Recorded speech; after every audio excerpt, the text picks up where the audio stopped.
Disclaimer: the content presented in this show is intended for entertainment purposes only. All opinions expressed are those of the host and do not necessarily reflect the views or opinions of any individuals or organizations mentioned. Statements made about public figures or entities are based on publicly available information and are not intended to harm or defame any person or business. This show relies on fair use of social media posts, which are presented in good faith for the purpose of commentary and criticism. Viewers and listeners are advised to form their own opinions.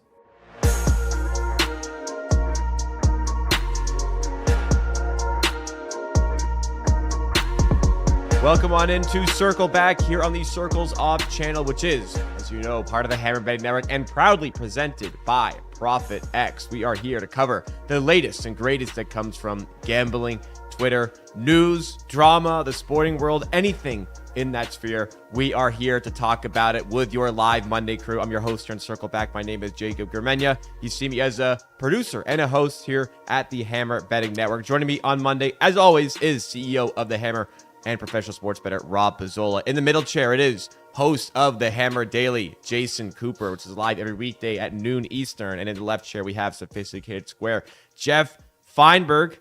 Big weekend of sports, as always, when we get here for Monday, guys. But 2 championships awarded over the weekend, 2 of the big ones. The New York Knicks, we'll start off with them. NBA champions, first time in 53 years. Rob, how does it feel? The Knicks are champs. Yeah, honestly, it's really weird for me because I've not really liked the Knicks for the majority of my lifetime. But there's something, we talked about it last week. Like there's something about, for me, a fan base that's like really strong and cares, getting over the hump and winning. And the way that they did it this series, where basically every game that they won, at some point they were getting steamrolled and ended up coming back to win that game. So like overcoming a bunch of adversity, I think was pretty cool. And honestly, all the videos that were like getting posted on social on Saturday night, they were really cool. Like it's just a city that's been deprived of a championship for a long time in a sport where they really, really care about that team. It happened on a Saturday night for them, which is the only thing that would have been better was if it was a Saturday night home game. If they won it at home. Yeah. I kind of wanted them I wanted to see them win at MSG. I really did. But aside from that, it was cool. Sucked for me personally from a bankroll perspective. I did bet the Spurs pre-series on the advice of a few people that I really respect their opinions overall. And, it's just so frustrating, like betting the Spurs and then consistently having these leads. Like, man, like, I know basketball's a game of runs, Jacob, but like, holy shit, like some of these were nuts. So let me read these stats out. The Spurs led for 72% of the NBA Finals and lost in 5. They had a 12-plus point lead in every game, and they led or tied in the final 2 minutes of every game.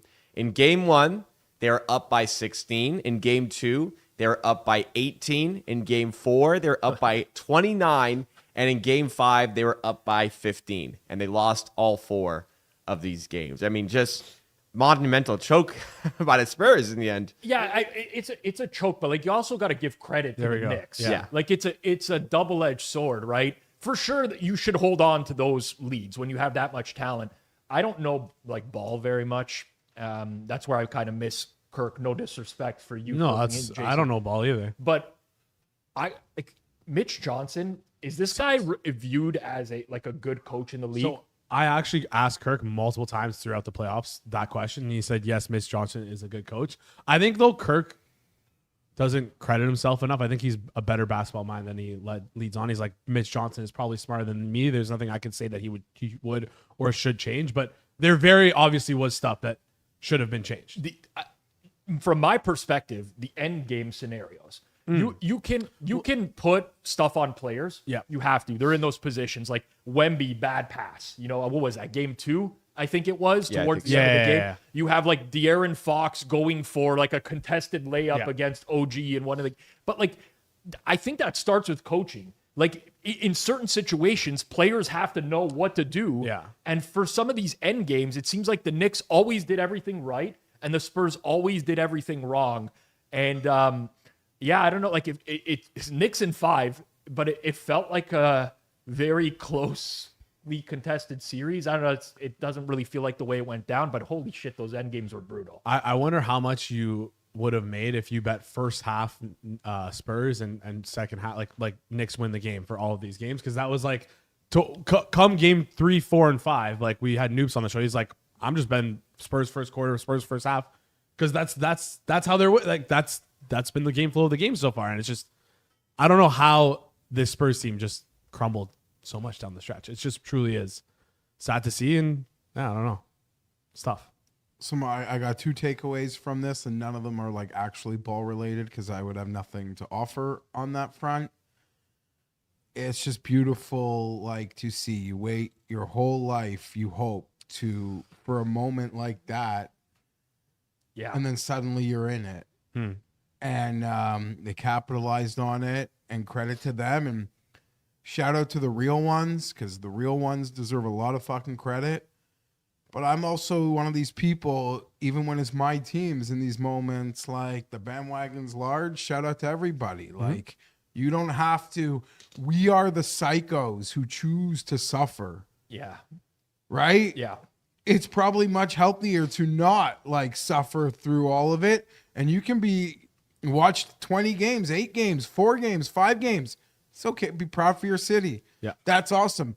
And like, sports is the connective tissue, if you're a sports fan, of your life. And the thought of like you probably going to like your dad holding your hand, walking into Madison Square Garden out of the train station as like an 8-year-old boy, and like it's just been your whole life since. And then, you know, maybe these people are alive, maybe they're not, maybe you're sharing it with younger people. Yeah. You see some of that shit, like you want to cry, and like you hope one day you can get it for yourself, and you hope one day like you've got like a kid, your son, like you'll be an old man and your son can call you and sharing that. And the other part of it is, again, my things aren't like on court related. This one's a little more ball related. This has nothing to do with whether he can win, will win. The internet now, all of a sudden, it's all like how quickly people are written off in the day of the internet. Like, for sure. if you're just online, like, I'm not even a basketball guy, but I remember like what people would say about Towns on the internet the last few years. The NBA won because the Knicks won. Yeah. But they did not win without a price. They paid a price. I didn't start watching until the conference finals, so take it with a grain of salt. But the man who they intend to be the face of their league just like smashed the like crashed on the likability scale. So that Wemby? yeah. The I likability. I agree with you. The Though. likability of the guy who you want to make the next face of your league crash. That has nothing to do with an ability to win. I have no doubt that's a young group from what I heard. Like they went further than they should have this year. I have no doubt they'll win. He'll win. But from a likability standpoint, that guy tumbled. And part of it's got to do with like the New York factor. You went up against New York and in many ways felt like you went up against all of America, but as a neutral, like, I don't know, if I'm a card collector, is there like a Wemby dip this week because so much of collectibles is likability, as much as projection to championships. But yeah, I mean, the Knicks won, so they're the champion, and that's the best story for the league, and they can milk that for all it's worth. But man, oh man, that guy, little fucking big bitch. And that's a neutral. That's a neutral. Yeah, but I'm total neut. To be fair, I think also the sentiment you see online is, Jacob can speak better to this, but NBA, I don't want to say fans are fair weather, but like their perception of players are rather fair. Like we saw the exact same thing happen the round before with Shea, right? Like they hate, like everyone hated SGA and OKC. In like Shea's likability was shit a year ago, though. I guess, but like it really As someone that Has Kawhi not been like up and down over his career? Yeah, of in course. terms of likability? It all changes quickly. it's so quick to change, and there's so much time to change it. I just do U.S. Open shows. People are already calling Ludwig Aberg a loser. Yeah.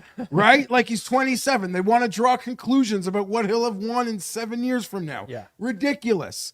I'm not questioning anything about Wemby's going to win, but it's undeniable his likability plummeted in the last bit. Yes. 2 weeks. I didn't think we were going to have the card value conversation at all. But if he were to take a dip because of this finals, I would be buying up Wemby card. I feel like Bo was buying. No, there's always the projection of championships. Right. But so much of the collectible market, where you look at guys who've accomplished very similar things, one guy's a favorite, a public favorite. Kobe, who's now he's dead.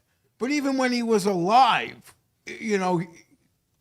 anyhow, I only collected in COVID. I'm not even here to speak on collectibles. So it was just a counter. George Sulfidis, who's sometimes on this show, is in the chat. He is into these collectibles. He said Wemby's rookie cards 4x their prices during the run to the finals. During the run. Yeah. Yes, and this year, because he wasn't supposed to win a championship for another couple years. He almost won it this year. Yeah. I have no doubt. I don't think there's going to be a dip here. Yeah. That wasn't...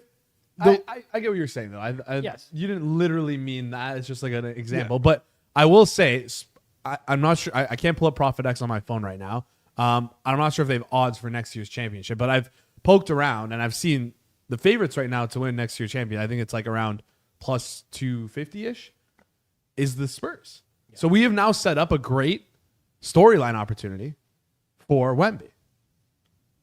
Yeah. Usually you're liked before you're the villain, though. Is he the villain? I don't think he's branded as the villain. I don't think he's the villain. Villain's a strong word, but I'm telling you, his likability. No, he's not a choke artist. He's in year 2. He went to the finals. I know, but I'm not making it about the choke artist. I'm making it about the behavior, the sportsmanship. That's what I'm making it about. The likability. I saw a lot of negativity after his Game 5 presser, where he basically said we should have won the series. There it is. That's what I'm talking about. Now again, I follow a lot of people who are from New York. If I had to pick the one U.S. state of people who follow me the most and I interact with the most, it's probably New York. So I might be skewed through that lens of people are like, oh, this guy's a baby and this and that. I completely get that, but yeah, I don't know, man. I just hope that with the New York run now, they win. It's cool. The parade will be amazing. The city celebrations will be amazing. But if it turns into this Jimmy Fallon fever pitch type of situation where they're making movies for the next 10 years, then it's going to be now I'm back out on the Knicks. I'm the neutral. So I'm literally just trying to see what the real people are saying. Real, fake, bots. I don't know.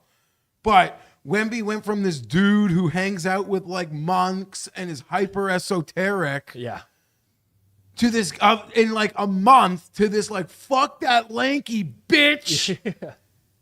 It's true. That happened. Maybe you guys will gaslight me and tell me that didn't happen. I'm not trying to gaslight you. And the card thing is maybe a bad point, but it's just the likability of the guy who's supposed to be the next face of the league tumbled pretty hard. That was the cost of the NBA getting the Knicks to win the championship, which is the ultimate good. So I agree with you. My perspective is the same as yours, but I think it's because I was getting so much pro Knicks stuff fed to me. The whole internet was pro Knicks because New York outnumbered everyone 50-1, probably. Good point. We know one Spurs fan.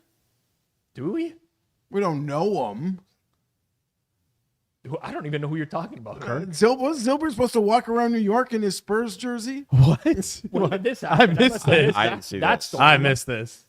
He's a Spurs fan. All right, well, there you go. If you wanted to get rid of Zilbert, you could have just paid him to go to New York. New Orleans Saints fan, but a San Antonio Spurs fan? And a Texas Rangers fan. Well, it's just same general area. Yes. But why is he like the Saints instead of the Cowboys? You're going to get an 800 text chain thread. Because you asked that. Apologies. I'm sure we want to move on from this. Before we do, as two people who have been longtime fans of teams that have experienced a massive, massive drought for your lifetime. Yeah. Obviously, it's great to see the Knicks, but do you ever feel a little bitter and be like, wish that was me? Why not me? Yeah, of course. But you think if they can do it, I can do it. But here's the thing. Who is that team in football? Because in our lives, we saw it with the Cubs and the Red Sox. The Browns. We saw it with the who just did it with the Knicks. Yeah. The Leafs are that team in hockey. Well, I you mean, say the Raptors? baseball still has like the well, Guardians. baseball technically. Yeah, but the Guardians aren't like a blue Guardians. blood franchise. As like they have a drought, but like, is there a football blue blood franchise? Cowboys, I'd say at Cowboys this are the point. closest. But the Cowboys Cowboys won still 3 the- championships in the 90s. Like the Browns, the Lions, like those Yeah, are but teams. that's The 30 Bills- years at this point. Yeah, I mean, there's no like truly. I guess in football, I guess you could. There's the NFL is kind of newer than the other leagues, so I guess maybe there isn't any. All those legendary teams won. There was that to be one legendary. that one picture floating around from like I think someone tweeted out like a year or two ago with like 8 different teams. Arsenal was on there, Knicks were on there. I want to say the Yankees were on there, which don't really make sense. Yeah, but even Arsenal, they won in 2004. That's only True. 22 years. yeah, I think it's just because they're like lumped in with the bigger. It probably teams. is the Browns because they have more history than the Bills and the Lions. But you would never think of the Browns on like the level of franchise like you thought the Red Sox, Cubs, and Knicks in terms of like blue bloods in the sport. True. I buy. That makes sense. Yeah. Anyways, another drought, not as long, was ended in the NHL side of things. The Carolina Hurricanes won the Stanley Cup, 16-3 en route to the championship. I think the Knicks actually were the same, 16-3 were, yeah. en route to winning their championship. John Tortorella, head coach of the Vegas Golden Knights, after Game 5 says, I'm going to leave my clothes here at the hotel. We'll be back because Game 5 and, if necessary, Game 7 was going to be in Carolina. Well, Game 6 in Vegas, Carolina get it done. So the Carolina Hurricanes quote that and say, we'll send them to you. Might take a few days, though, a little busy. Also, big story. The Carolina GM tweeted in 2014 as a blogger, I can understand why the default would be to trust that NHL teams know more about every aspect of the game than random bloggers. And then the quote tweet says, random blogger, etched in Stanley Cup lore for all time as now a Stanley Cup champion. Rob, your take on this one? Or To your point or about whoever wants to Kirk. go first here. But yeah, Kirk knows more than he thinks. I agree. yeah.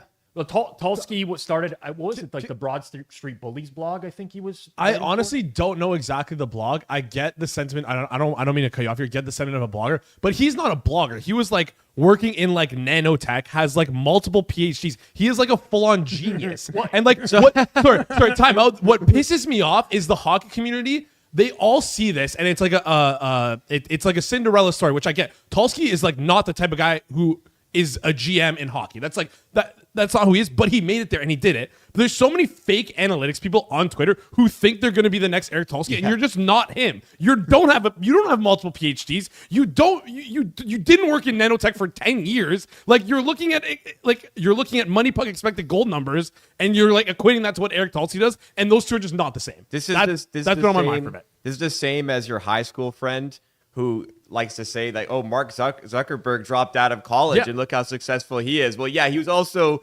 really smart before dropping out of college. Like, you can't just be a blogger and expect to do this. winning? You think he's a winning hockey bettor?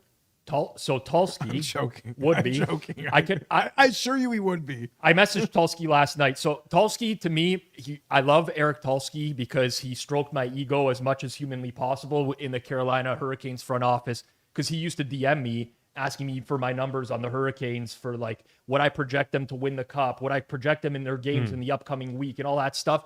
Because he used to say like, I want to know the opinions of the people who are moving the market. Like for him to recognize what other GM in sports is doing that. Like legitimately, what other GM in sports is reaching out to the, okay, go. The Carolina Panthers are apparently, because we saw that firsthand. Sure. So shout out to them. Two Erics in Carolina. What would you know? But like it's great. I love stuff like that. And like it also, for me, again, just from a pure ego point of view, but it gives us like analytics guys a little bit of ammunition. The next time someone's like, oh, analytics for losers, it's like, well, they went 16-3 en route to the Stanley Cup, you fucking loser. That's where I'm going. And I just want to clarify. I don't mean like someone who is betting and winning. Like that's not. Like if you live in hockey Twitter, which I know probably not a lot of people do, but I do. There's people who like just grab screenshots of like charts and then just like use this to back up the. And I'm like, you're using this public model that is just that will like get as someone did this experiment a couple years ago. They took all the public models and did them against market, I believe, at I don't even think it was that close. It was at like 2 p.m. Yeah. And this one model that gets referenced the most got fucking crushed, like absolutely destroyed. And it's like, anyways, that's pet peeve I have. I will say though, over the years, for someone who's been like pretty heavily like betting hockey and following hockey, a lot of the quote unquote analytics guys or people that either ran websites or posted infographics or whatever, they did get scooped up by teams along the way. Like there was Matt Cain and he ended up with the Devils. There was that famous blog. Who bought that? Went with big, to the people were Avalanche. so mad. I remember. I don't know the name. There was a blog that like hockey fans were so mad that the guys like sold out to Wasn't go it work Cap for a Geek? team. Might have been. Well, Capgeek was sold to a specific team. There was That's the someone one who I'm ended up talking with about. the I want to say like shutdown center or something. Ended up with the Colorado Avalanche. I don't know exactly, but like a lot of these guys over the years, a guy who used to run Corsica, Manny Elk. I remember Corsica. He actually ended up going to the Seattle Mariners. He ended up working in baseball as an analytics guy. So like a lot of these guys do end up getting hired if teams feel that they're of value. But I hate to bring it up. No. Me and Jason did have a bet on this Stanley Cup Finals, but we never agreed to. We never agreed. We did to terms. Did we agree? It was we had the loser has to take the winner of medieval times. But I don't want to go to medieval times with you. What? This is like a banya, the sandwich. Yeah. So like, I don't know. Can you step lunch? Yeah. This is it, Rob. I'm like, no. Wait, let's Soup isn't lunch? just a go soup watch is lunch. Gladiator at the movie theater. He's like, no. I don't know what we do at this point. Like we didn't really make real terms. You want to come up with a What would be like Well, a You fair? seem really Marner sad though. I'm fine. I don't. He I'm not bothered by kept it. jumping in the Discord every time Vegas was winning, saying like, "Can't wait to see No, Rob there wearing was- the Marner jersey." Yeah. Right. Yes, So like, yeah, I think fair. that's what he was going to give to me. Yeah. Had I lost, I'd have to Yeah. wear around a Marner jersey. But like for him, I don't really know what to do. I you put me on the spot. I'm also- Maybe the I'm chat- also- It's like maybe him the chat going has to something. medieval times with me. Frankly, that's a win for him. That's not a loss. He's going to have a great day out. Yeah. Why can't a That- losing bet be a win for everyone? We need someone in the chat to Yeah. chime in and give No, we us, can't- give we us can't- something we can't good. go this I- chat. I've I want to seen some see. chat Hey, sessions just before. get some suggestions and gets the gears turning. Because like when Isaac was on Hammer So, Daily with Jason, yes. the loser of that bet had to be the winner's butler. I for got. it. By the way, just- I got screwed on that, but I will be his butler. He just has to come to Toronto. I'm not going to New York to be his butler. That's crazy, right? Like someone back me up here. Don't you have to go to where he lives to be a butler? Yeah, that's what I would That assume. is insane. What are you gonna do? Be a butler in his hotel? Like I almost feel like you got to go. I got screwed. I had no. I had to for an entire French Open. Isaac, who's an incredible tennis bettor, you would have to lose units for me to win. Like I think like that. I got. Yeah, but I was like, he had to finish Why- over 5 units for him. To I win. should No, tell no, this it's to you finished over off 0. air. I didn't. Okay. Anyways, well, we can get. No, that's. I should tell this to you off air, but you would like win. You would come out plus EV if you went to New York to be Isaac's butler. Yeah. There might be like 1 or 2 things you're forced to do, maybe like a little more. You would, I'm telling you, he would just make sure it's just in his character. Like if you're a guest of his, technically, course. even if you're his butler, Yes. I'm sure anyone who'd be on staff for Isaac would be treated great. So in the end, I think you would be it would be dumb of you to not go there. Okay, maybe I will You probably go to New have York. greout meals. Like I'm just putting it out Jason there. might have to cook them though. I can. You may I have to can- clean them I can up. cook. They probably I can cook. He'll make you like help the wait staff at the nice restaurant he takes you to. That's Honestly, be maybe I should about go. it. I don't know. Yeah. We'll talk about. There's There's no some things behind the There's scenes no that I'm working losing on. hanging out with Isaac. No, definitely not. I would think. Definitely not. Definitely. Also, Carolina, not to take anything away, but it's just part of how you get there, like in any sport. Yeah. By all accounts, I saw they're like the healthiest team to ever win the Stanley Cup. Yep. Ever. Well, A byproduct of sweeping and not having to play. I already know what Jason's going their to say. only injury actually helped them out. Frederick Anderson was going to shit his pants and lose that series for this team. Brandon Bussey, who was their guy in the season, to be fair, This is what I'm gonna say, Jason. No, I'm not saying. Wait, I'm not saying. It was on a shock the team for everyone when Anderson started game 1 of the playoffs. Yes. Like that's part of what why Carolina is so good is they had 2 goaltenders that could play. Yeah, that's fair. And you'd be like, oh, well, Frederick Anderson would have lost game. Well, if he lost games, he might have got pulled. And if he didn't lose games, he might have won. He would have won the games. Like that's another thing. Like if Anderson played, they would have lost. Like how do we know that? We don't. I know Frederick Anderson. Yeah, Great guy. the guy that got handed the cup first. Oh, here we go. Because the locker room fucking loved him so much. We overlooked that completely. I bet everybody except Frederick Anderson to get the cup first. Yeah. It went right to him. They were chanting Freddie before he got the cup. They started a chant in Vegas, in their arena, a Freddie chant. That's how much he was liked. And you're gonna come here and shit on him the next day? I am gonna shit on him. I don't think he's good, but it is what it is. I'm pro Bussy. I've always been pro Bussy. I'm kind of happy that both finals resolved on the weekend. Yeah. Now we can just dig into the World Cup. That's where we head for our next topic here. Spain are into the hydration break in the second half. Oh my God, the hydration break. Still 0-0 with Cape Verde. So we'll keep They haven't made a that. sub yet. No one's coming on for Spain. They feel like they can't. They have not. I don't think so. Actually, I think interesting. Cape Verde's made a few subs. Anyways, on the World Cup, hydration break is a topic we're going to get to because we don't like them. Another thing that some people online have had a problem with, like here at Greg Mitch, he says this World Cup is already a drag. 48 teams is a terrible idea, only benefiting the sponsors, FIFA's pockets, and Scotland. On paper, England versus Croatia is probably the most competitive game yet, and that'll be almost a week into the competition. And kind of showcasing the gaps in talent, perhaps, is featured here by this quote tweet from Foot Sheriff, who says risking $730K for a $16K profit is insane because that's what somebody did on Curacao not to win in their match against Germany, which ended 7-1 in favor of the Germans, the famous 7-1. I will say on Scotland, in a 32-team format, they would have also met the qualification criteria. So even at 32 teams, they still would have qualified. Anyways. Not quite 750K risk today, but I believe Geoff here is sweating Cape Verde not to win as well. Well, You have Cabo Verde not to win? no, as people know my people, certain websites only let me bet like $2 on a goal. But they'll let me parlay anything I want. He just needs them not But to I win. have them, they win like ties a push. Ties But I fine. don't mind. I'm not I'm not betting minus 20,000 to get a better number. It just, when I parlay something, it lets me actually bet like almost as much as I want. Yes, I got you. But they won't let me make it single. They'll let me make it with a minus 20,000. Lamine Yamal is subbing in just now, Jason. For who? As is Mikel Merino. Tell me Lamine Yamal's got it in for Torres. Because see. then you get your super sub, whatever. Yes. I actually didn't see. Talked about it on the Hammer Daily. okay, You can go let's- check it out if you want to Anyways, hear why. while you guys investigate that, some other things of other topics that come from the World Cup are this quote from Jurgen Klopp.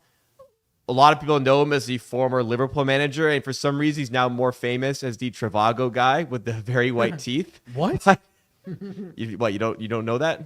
Why is he famous for the? I see that commercial all the time. So do I. Because he's in the Travago commercials now, and anyone who doesn't follow sports knows him as the Travago I would know guy. him as a soccer coach because I'd recognize the face. I would not be able to put him to the team, but I would be able to associate him as a Travago brand ambassador. Right. But he's famous for the very white teeth in the commercial. Yeah, because he has like extraordinarily white choppers teeth in the are- commercial. He's like Pat Mayo, basically. They're pretty shiny. Mayos are probably more real than this Good guy's. Klopp's, okay. So I'm anyways, convinced Mayos are real. he is upset about the hydration breaks that exist halfway through each half, basically separating the game into 4 quarters now. The hydration breaks are a mandatory 3 minutes. 3 minutes is conveniently the time a usual commercial break lasts, so everybody kind of saw through the ruse immediately. So he says football is being held hostage by executives sitting in air-controlled offices. These breaks are being presented as a shield for player welfare, a noble weapon against the heat.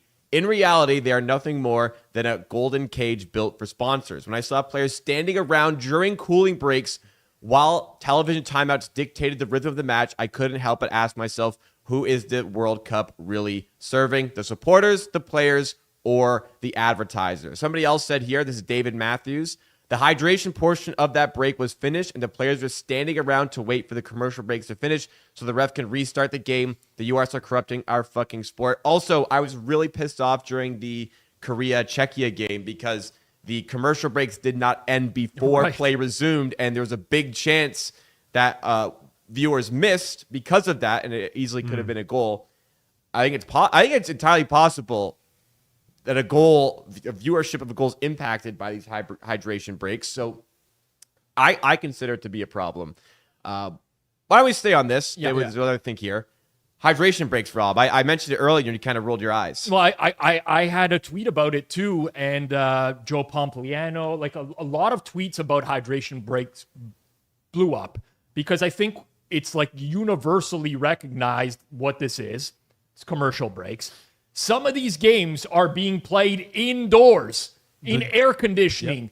Like people are responding to me. They're like, well, Rob, how would you like to play in 90 degrees outdoors? It's like, well, they've been playing in these temperatures since the beginning of soccer. Yeah, there's a bit of global warming. It's getting warmer. Guess what? This happens all the time in every other domestic league, yet we're not having hydration breaks. So it's a cash grab. Like one guy's responding to me and he's like, oh, like, you know, he's just giving me the gears. I'm like, who are the people who are supporting this? Like, do you sell water for a living? Do you like work for Gatorade or Powerade? Like, these are the only people that are supporting it or the ones who are advertising throughout it. But I will say from a betting perspective, this came up in one of our side chats this morning. I can't remember which one, but some players have been complaining after the games that it's like killing the momentum for their team. They fought because soccer is very much, you know, you have different spells of momentum, right? You possess the ball for a little bit longer. You put teams on their heels. Now, all of a sudden, there's a hydration break. You get to talk it over with the coaches. Everything changes at that point of view. And I agree. Like, soccer has been played the same way forever. It's continuous for a reason. Like, that's just by nature the way the sport is designed to be played. Now you turn it into 4 quarters, essentially. There's got to be a betting angle out of that somewhere, whether it's live betting, maybe like unders following periods of hydration breaks. I don't know. I haven't done enough work into it yet, and I don't know that I will do enough work into it because of, you know, it's not a long enough tournament. But I'm sure that there's a betting angle that we haven't thought of yet that incorporates these hydration breaks, because it does seem like the games stall out a little bit every time it happens. I think there's a betting angle, and there's also probably like a tactical angle too that I think most teams aren't taking advantage of. What it is, I don't know, but I feel like there is like a way to play in we'll call it the first half of the first half, versus the second half of the first half, whatever, first quarter, second quarter. I don't know what we call it, but yeah, before or after the hydration break, there's definitely something there. Do you care about the hydration break? We'll get to it in a minute. But I just see this and I'm tilted. But anyways, the European mind cannot comprehend timekeepers and the fact that we just have air conditioning everywhere. I don't understand. Yeah.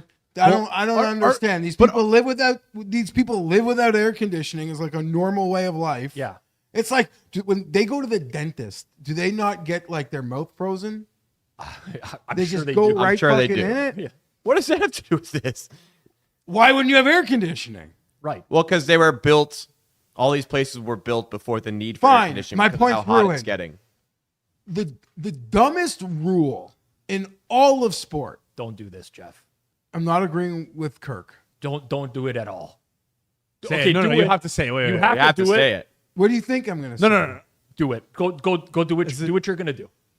Did someone just hit start on the clock at the beginning of the game, leaves the office, goes for lunch, gets to come back in an hour?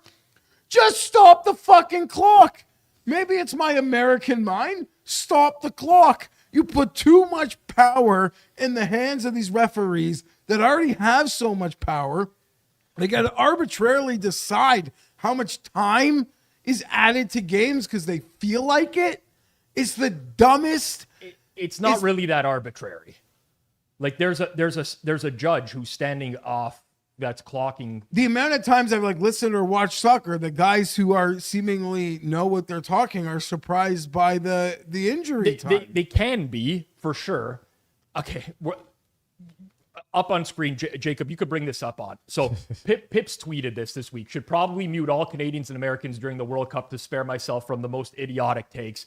It's Kirk Evans saying offside is the worst rule in sports. You got Peanut Butter who's talking about the clock rules as well. Kyle Kerms, this tweet did over 4 million views about how they have to add unlimited substitutions to soccer. Okay. Here's the thing about soccer. Okay. Soccer is by far the most popular sport in the world. There are going to be over 1 billion people who watch the World Cup final. The EPL is shown in every country on the planet. Soccer is played on every continent on the planet. Soccer does not have any problems. North Americans have problems because we are conditioned to like fucking need all these things constantly happening in sport. This is the game that the entire world likes, except for us. It doesn't need rule changes. I just think the clock thing is stupid. But the rest of the world abides by. Like, it's easier. It's a simple game. You just need the ball and you put 5 shirts down. That's the beauty of it. I get it. We could play street hockey either without a clock timer. But when we go to play like actual hockey, there's a timer. But that's what I'm saying. We're conditioned to have like all these parameters to sports betting, plus the rush of like, you know, every 20 seconds something's got to happen in sports. So I like baseball. I'm not complaining about the pace of soccer. I think tactics are cool, but I don't know them. I'll just watch the ball. But I got nothing against, you know, tactics, hardos. That's fun. I love playing FIFA. One of the maybe the best video game ever played. I'm a soccer guy. FIFA back in the day, they'd even milk me twice because I'd buy the yearly edition and then in World Cup years, I'd buy the World Cup edition just to play the World Cup like tournament mode. So you know what? I'm in. I just think but there's a game last night. Sweden and Tunisia last night. One of the games that the injury time was absurd. Yeah, there's been the referee just Ecuador, allowed that had 9 minutes. The Ivory Coast game with Ecuador. Well, it was +7. Then they went over because a goal was scored in injury time, so they had to extend it even further beyond the minimum of 7. I like soccer. I'm not bashing soccer. I'm just saying the sport does not have a popularity or engagement problem. By all metrics, it has conquered the world. You can't change the rules because there's people in places that would never even hear about the rule change. So you got to just keep them the same. But we'll add in hydration breaks. Hydration breaks are fine. Hydration breaks are fine. They do it a lot when it's warm enough to justify it. But they go off. They have water, minute and a half, and they're back on. An American thing. They had it in Qatar, didn't they? They did a World Cup in the summer in Qatar, man. Did they have hydration breaks? It did in winter. It was in the winter. Sorry. Yeah, but they did. So America didn't invent hydration breaks. No. The problem is not hydration breaks existing. That's fine. The fact that they have forced teams to make it exactly 3 minutes to justify a commercial break is the issue. If it's like a minute and a half, it's understandable. That's been happening for a long time now. Jacob played soccer at a pretty at a college level. I played a decent amount. Like, you can get a drink of water at any point during a soccer I'm not defending the hydration break. I'm defending America for being blamed. I was gonna say for the existence of it. No, but it's like the one guy. This is the first time there's ever been commercial breaks. That's FIFA. So, FIFA got them put in the last one. They saw they can make money off them, and it's like it's no different than a company you like or a business you go to or the fucking airlines. Something COVID allowed them to like change a rule. And now we're out of COVID, and they still keep some stupid fucking rule. So that's exactly what FIFA's done with the hydration break. They got to do something, and they said, "We got it. We're never giving it away." Jeff is right about this because I believe I want to say it was Pablo Torre finds out, or maybe no, there's the Athletic article, which Jacob, you guys talked about this on Thursday's Circle Back. They released like what FIFA demands from like every city, and part of their demands is they get full broadcasters rights or the pay from broadcasters. So they're the ones, and my understanding, inevitably, who decides what happens on the broadcast. And them adding in the hydration break doesn't benefit the American companies that are showing the games. Got it. They get the money from the commercials. My understanding, I could be wrong. I could be very wrong, but I think Geoff is right. It's a FIFA thing. I think hydration breaks are stupid. Yeah. If it is a FIFA thing, it's very much money. It doesn't matter if it's FIFA or also not. Also super sharp to just like shovel it on, like when it's in America, blame the Americans. Like that's a great time to do that. Because the guy from Ohio who's watching 20 minutes of USA Paraguay, it's the first soccer he's watched in 4 years, is now deciding all the rules of the sport needs to be changed. Of course, it's easy to blame the Americans. Well, there should also be a certain weather temperature where the hydration break happens, and then there should be temperatures where it doesn't happen. I agree with you. And Jeff. yesterday there was a game that's only like 20 Celsius. It might have even been less, and they had a hydration break. Well, if the you games don't need that. Yeah, like the was it Turkey? The Turkey-Australia game was played at like 9 o'clock on the West Coast. Like, exactly. There's no way that no it's hot need. enough. Like to need So an interesting point on like the like America is doing this is brought up in the chat here by TD Corral, who says Fox is putting commercials during these hydration breaks, but the broadcast doesn't have to because Telemundo is not putting commercials in the hydration breaks. I'm wrong. Also, the broadcast continues. So we watch on TSN because we're in Canada, right? If you notice, the broadcast TSN, the broadcast team will cut off the commentator to go to commercial, but the commentators who are from like the whatever broadcast they're getting it from are continuing to speak as normal. So it's up to the broadcasters if they're putting in commercials or not. Shocker, I'm wrong. Wow. You got service right there. But again, it is mandatory 3 minutes because they are allowing broadcasters the chance to do this, Well, which shouldn't happen in my opinion. As much as I complain about the hydration breaks, the World Cup is amazing. Yes. I fucking love it. Even Italy not being in there and like a rooting interest for me this year. The guy who's like, oh, the World Cup is a drag now that it's 48 teams.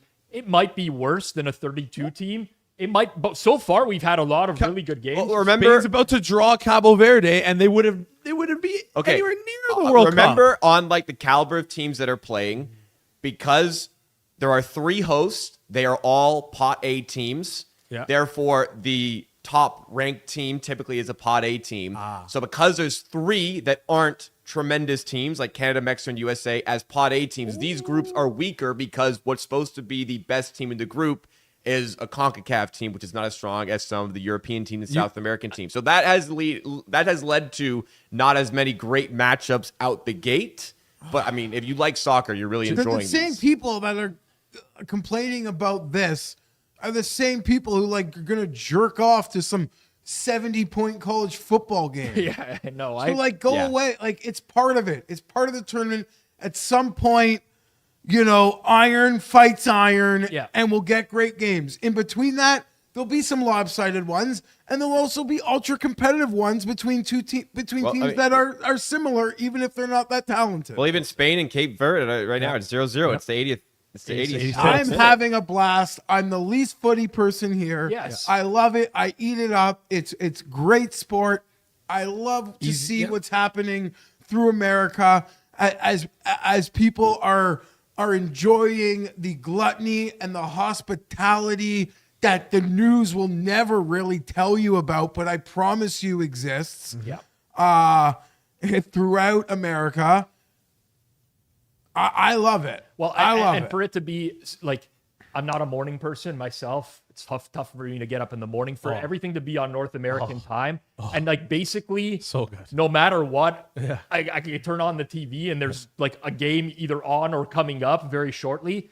It works out so well. I'm very enamored with the World Cup. I really am. And I think so far so good, man. Like some of these matches have been very, very entertaining. That's the best part about soccer, though, is you don't need to heavyweights to face off to have like a good match, right? True. But it would be better if they scrap the offside and they stop the clock. When the ball went out of play. That's different. I just want to point out to the American audience though that Jacob did say U.S. men's national team is not very good. So I just want to point that out. Yeah. Well, I mean, Kanish who's been saying that for years. Hey, like, this is the best match. They look fucking good in the game. They They look look good against Paraguay. I'll give them that. Good. Give them that. Rob, if people wanted to wager on the World Cup, add to the excitement, what would be the best place to do that? Yeah, absolutely. So great plug here for ProphetX, who's our sponsor here on Circles Off. So of note, ProphetX did get CFTC regulated last week. It was discussed on the Thursday show, but ultimately what that means is it's going to be available nationwide in the U.S. across every state. So what they've done right now is they've taken the product offline. It is going to be ready to go. I talked to the team this morning, probably by end of week. Really likely that ProphetX will be nationwide by the end of this week, as there's just some minor adjustments being made to the product so that they can seamlessly roll it out. But if you were looking at World Cup prices prior to it going offline, the spreads, the margins in these games, typically with a traditional sports book, you're betting minus 110 aside. You look at the margins on some of these games that are happening for the World Cup on a traditional book, and you compare that to what ProphetX is going to be offering, which is like 2-3 cent margins. You can't really go wrong when you're betting at those types of prices. So check out the product. They're going to be able to offer futures now as well, now that they're CFTC regulated. They couldn't do that as a sweepstakes exchange prior. So the offering is going to get even bigger, and they're really focused on sports. So I would urge you to check every day to see if they are now available. We'll announce it on our Circles Off Twitter when they are. If you sign up using code Circles Off, it'll let them know that you found us through them. We don't make anything off of that, but it's a good tracking mechanism for us with our partnership. So use code Circles Off, sign up for ProphetX. I love the team. I love what they're building. So I think for the rest of the World Cup, baseball season, leading into football, the offering's going to be great. Check it out. F1 golf. Yeah, tons, everything. Quickly, before we get into the Trump and Cormier controversy that exists, let's touch briefly on these two topics. We'll just do lightning round here. Rob, quickly on Lewis Hamilton's first win with Ferrari, and Geoff on Bud Colley's first win on the PGA Tour. Hopefully I got that right. But Rob, you first. So both of these feel good stories, and probably I didn't, for the first time ever, I wasn't able to really catch any of the Canadian Open because so much is going on. Usually I would attend every year. My dad's a volunteer there. He's always sending me pictures of golfers and stuff like that. But Barcelona Grand Prix for Lewis Hamilton, one of the beauties of sports, just like a really, really beautiful thing. For the vast majority of my life, I have hated Lewis Hamilton, especially when he's with Mercedes. Early 2010s when I was at the Score, I was a huge Ferrari fan. I'm always arguing with people. Michael Schumacher is a better driver than Lewis Hamilton, even though it's like impossible to compare eras. Lewis Hamilton wins yesterday. He's like extremely emotional. It's the third team he's won for in F1. I believe he's the first person ever to win with McLaren, Mercedes, and Ferrari. But like, I am emotional watching the podium and the entire team singing the Italian national anthem and celebrating. And it's just a really cool moment in my life to root for someone that I despised for so long. And it's one of the most beautiful things about sports that we can root for this type of stuff. So, yeah, thought that was a great event. Sorry, Cape Verde almost just fucking scored. I just saw this guy from the other side. I hope Spain missed an open Holy net. fuck, free header on a corner. Oh, you just had a look that like you couldn't believe. Okay. Because I thought he was about to score. Anyways, is that over yet? No, it's 90th 90th minute now. 92nd minute. We don't know what the plus on the like complete opposite end of the spectrum, like the greatest of all time, one of the greatest of all time, getting a win with his new team would be like Bud Colley. Yes. A much heralded like world top amateur. 2018 suffers a very scary car accident. I want to say at an event, like on his way to or from the course at an event, and has really kind of never been the same. And it's just been such a battle for him. So to win his first event, yes, I had guys chasing who didn't win, and I'm doing the props extravaganza tomorrow, 1:00. I'm coming in studio to do it. I might as well do it from my bathtub because that's sort of what's been happening to me in golf lately. But I feel like, I don't want to say scrubs, but I just feel like golf's been on a run of sort of really a bit, even 60 to 1. I'm not going to say off the wall. Yeah, people down the board, or, guys, I'm just right over me. Incredible win, though, for Bud Colley. Great story. I assure you, like the whole locker room, every golfer around the world on tour was like rooting for him to do it. It was awesome. Am I just like completely wrong here? But has the Canadian Open had some like great stories over the past couple of years? Yeah, like, with their winners. Nick Taylor was obviously Bobby Mack. They've had some. It's been a nice event. It's better at your course, but yeah. Yeah, but Sure. There's a lot of courses. they voted it down. Oakdale was solid. St. George, Hamilton. You hope I actually, well, no one cares. TPC Toronto, I want to say, I think has actually held up quite well relative to expectations. The shuttles in and out were brutal last year. I don't know if they fixed that this year. I think they fixed it a bit. Yeah. Is the rink tee box like the worst gimmick? No, my dad loved. You like That's it? the one that my dad's a start. He's on that. No, I'm not saying that. No, I no, love just it. I love the gimmick. So these like pompous, pretentious fucks, these no laying up like douchebags. Let's always, go do another Charles Schwab commercial. Like just throw up. What's the issue? They're like like they're just bashing the rink hole. Like it's just it's fun. It's fun. I whenever I go, I These guys- probably spend a couple of hours a day at the rink. if TPC wasn't in front of the name of the course, they're like the type of people that, like, if you just called this thing anything other than like putting TPC in front of it, they would think the course is, they'd hold the course in just a higher esteem. Yeah. They're like a level of golf snob that are like why people hate golf. Got it. I could have just said that instead of the root stuff. Yeah. But I mean, I say what I mean. Like as a golf fan, when I'm on that hole, it gets pretty rowdy. They got the boards around. You can rip beers and slam the boards. You see some great shots. You see some terrible shots. Like, you know, I don't know. They fucking play watchable. every fucking week. They run a full fucking circus, the PGA Tour. Yeah. Like 3 holes, 2 holes in the entire calendar year are gimmick fun holes. Like who gives a shit? Yeah. I liked when Geoff was showing me around Oakdale one year. He's like, this is the hole that's going to be the rink. I parred that hole. I felt really excited. Like, get me on tour. I proceeded to shoot like a 95, something like that. But no, I don't know. People like, why do people hate fun so much? This is like the bunch of fun police. You're looking at me like I hate fun. Well, No, I don't. I love fun, and I would love to play. When it, you're but like a thank you for the tier invite. event like the Canadian Open, you've got to do things that kind of like distinguish you a Yeah. little bit. That's fair. it In is. this like circus like schedule where you're not a major, you're not an elevated event. It is kind of a running joke now that Jason never gets invited out to the rounds of golf. You want I have my golf clubs in my car. We can go right now. Right now we can Well, go. we got a show to do. After the show. Yeah. There's World Cup to watch. That's true. And Jason has approximately 69 different anytime goals. That is also I heard true. him line him off on Hammer Daily. He doesn't even. You don't know that Trezeguet is the last name, not Trezeguet. Who? Trezeguet, like David Trezeguet, previously played for France. He's like he was a very prolific striker in the early 2000s. You picked it. I know it's not French Trezeguet. He's not so for a starting. different team. No, but he's that's his nickname named after David Trezeguet. Right, Trezeguet. Trezeguet. It's G-U-E-T. That's get. It's French. It's French. All right, we. By the way, Spain ended 0-0. All right, there you go. Wow. I mean, I should have played the Cape Verde plus That's 2.5. that's a stunning result. There's a lot of money that just got lost. 27 shots for Spain. Hey, what did I do for her? Oh, shit. You took -1.5, so you had like -400. I had a -128 on the over 3.5.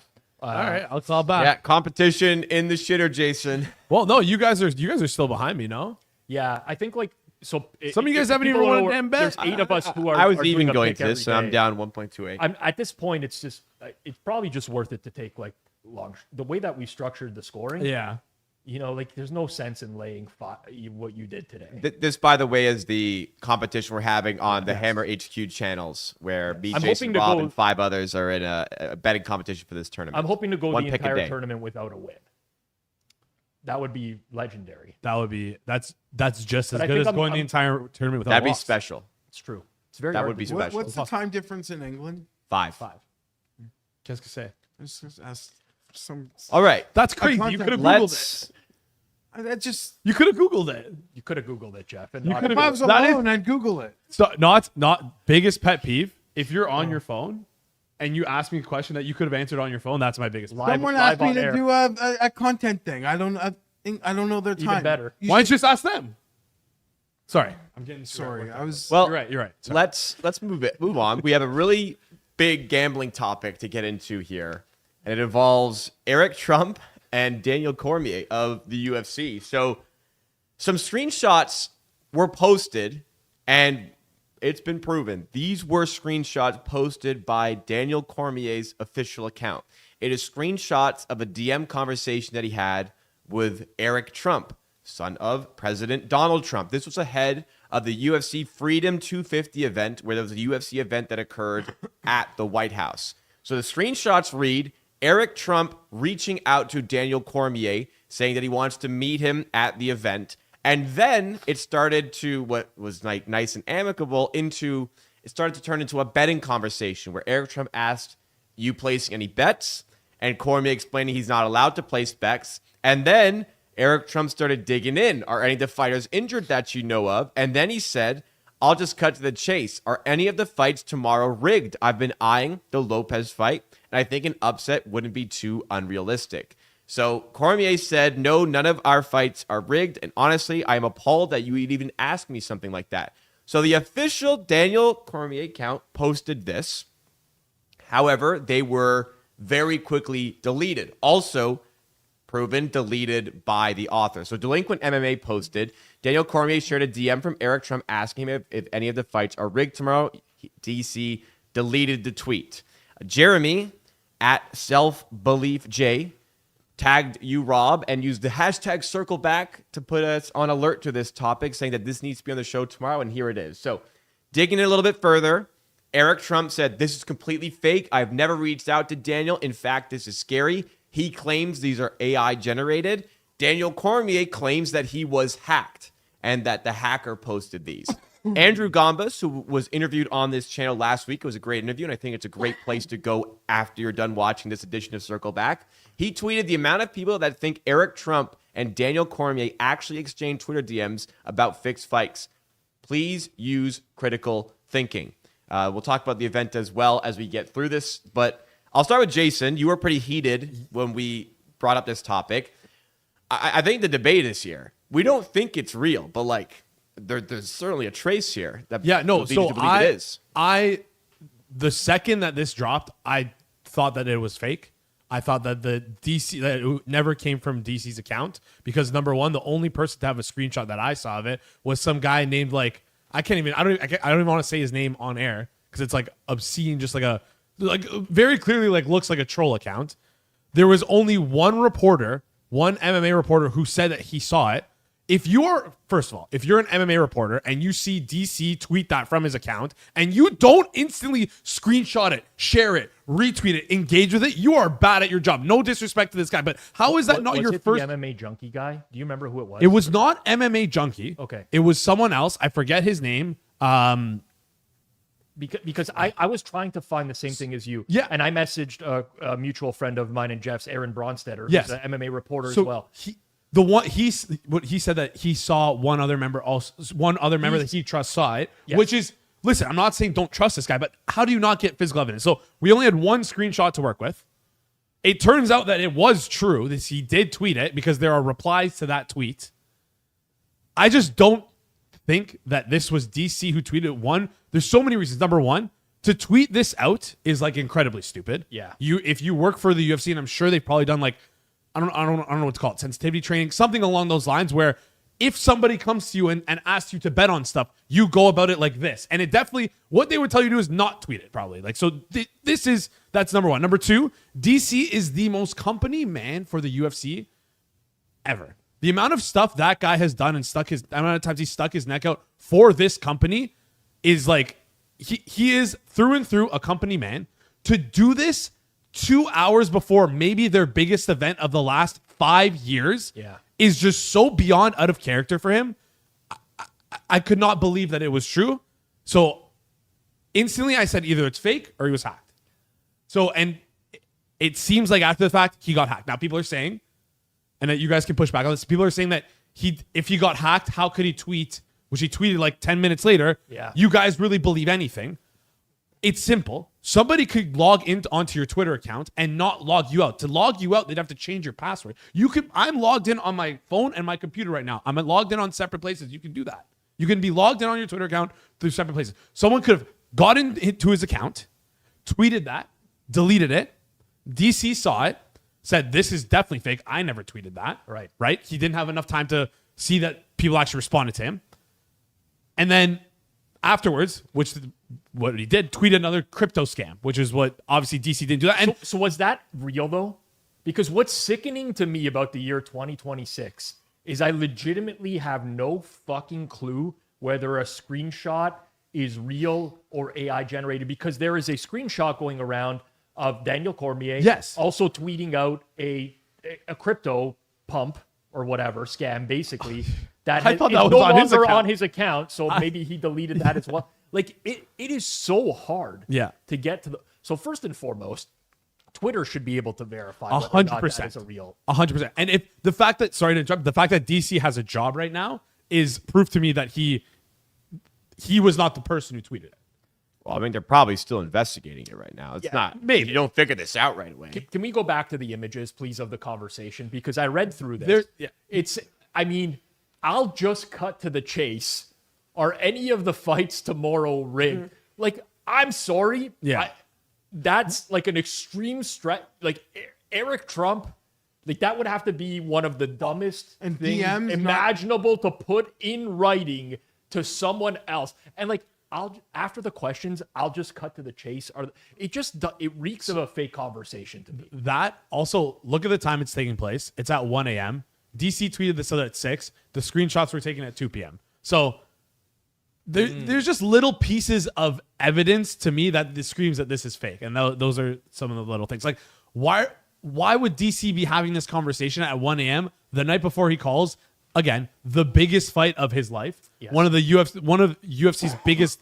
Well, you think he has a curfew he's hitting? You Not think that he's he got has a bedtime curfew. while I he's just- out and about? It sucks, but the reality is, it's in some ways like Eric Trump and his family's fault that even like a part of you feels like this could be real, like because It's true, like- they have lost so much equity, like just to go sideways a little. And I'm not meaning to get political, I swear, but this referee's not allowed in because he's accused of being a terrorist.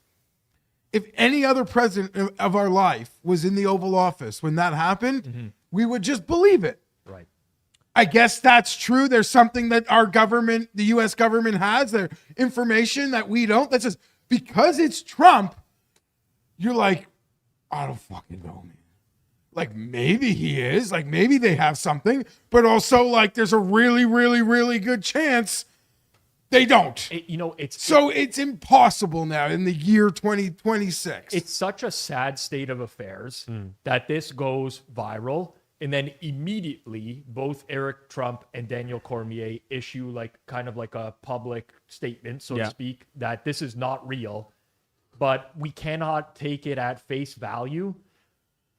It's kind of really sad. Like, just growing up like in producing a real journalism, like before we put someone on air, told the story on air, we couldn't put up a disclaimer or say allegedly or this and that. We had to get the facts right about the whole situation. If two people denied it, it would have been a non-story for us 15 years ago. We literally wouldn't have covered it. We would say, but now there's like, here's what really bothers me about this whole situation.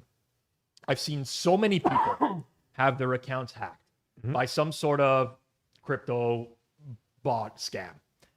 And all those people get locked out of their account almost instantaneously. And it happened to Porter on this show, happened to other people where they just get locked. And it takes days to recover that account. This one, they just posted from the account a couple of times, all in the midst of Daniel Cormier also posting himself. Like, that's a little bit sketchy. That's fishy fish. Yeah. Yes, to be fair, DC works for the UFC. Dana White Agreed. is the head of the UFC, whatever his role is. I forget what he is now. Part owner. He's not on the same timeline of Twitter He recovery. can text Elon Musk right now and get that stuff recovered instantly. Agreed. But there's also, I'm just going to make it explicitly clear. I would state, I believe that this was very likely a fabricated screen. I don't think that this happened. Yes. I don't know what I would put as a probability, but like probably 98% chance it's not real. Eric Trump, you assume, has some like expertise in the dark arts. Yes, or And like this is not how you like go about the dark arts of But this. if I was also Dana White and I saw Daniel Cormier tweet this or it got back to me, I'd be on the phone quickly saying, pull this down. And then there might be some sort of conversation about how are we going to make it seem like this was not a real thing. yeah. Eric Trump has enough access to the UFC where he doesn't need to text our fights rigged. I'm just saying. I'm going to give him the benefit of the doubt because I think that this is so fucking dumb. Like, the dumbest people I know wouldn't send this DM. So here's how you know that this is not real. Peanut Butter said that he thinks it's a 10-1 chance that it is. And that is insane. He texted that in the group. That is insane. 10-1 10 to 1 that it's That it's real. Yeah, I saw you guys arguing Shipper 50 was like to it's more 1 like to 1 10. to 50. 50 to 1 is okay, fine. I'll give you 50 to 1 that it's like maybe real. But no, this to me, this is not real at all. Like no chance. No Yeah, chance. But I mean, the good thing is like it kind of didn't really put a damper on the event. Yes. I will say because the one thing I will say, I hate to be like in agreement with Portnoy on because I've found myself opposing every single thing Portnoy's tweeted for a while now. Sunday night, why was it Sunday night? Why was this not Saturday? it's on Trump's birthday. That's why. I understand, but like this should have been a Saturday night. Yeah, but it's. I think he wanted to make it on his birthday. That was You the whole special of prioritize it. Trump's birthday over He- no, no, everyone else who wants no, to. I- How about wait, hold America's on, wait, freedom? time How out, about time out. UFC Time out, 250, man? time out. I'm not prioritizing anything. I'm not saying it's the right decision.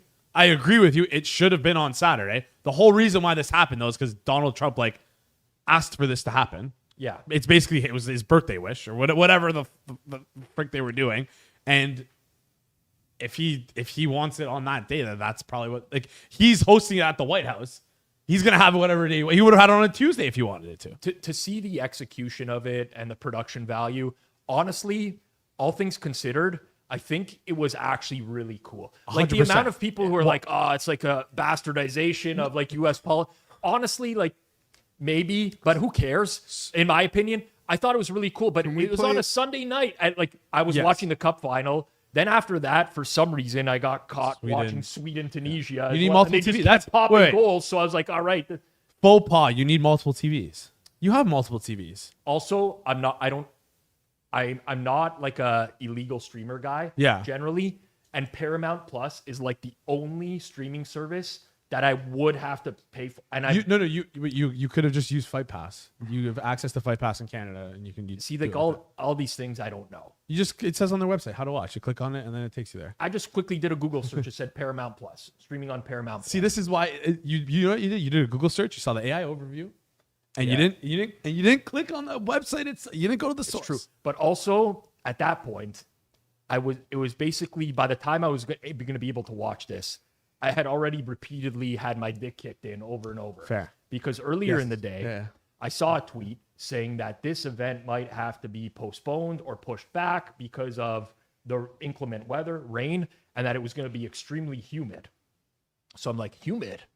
I'm like, this is different than regular fights. Got to be some sort of angle here.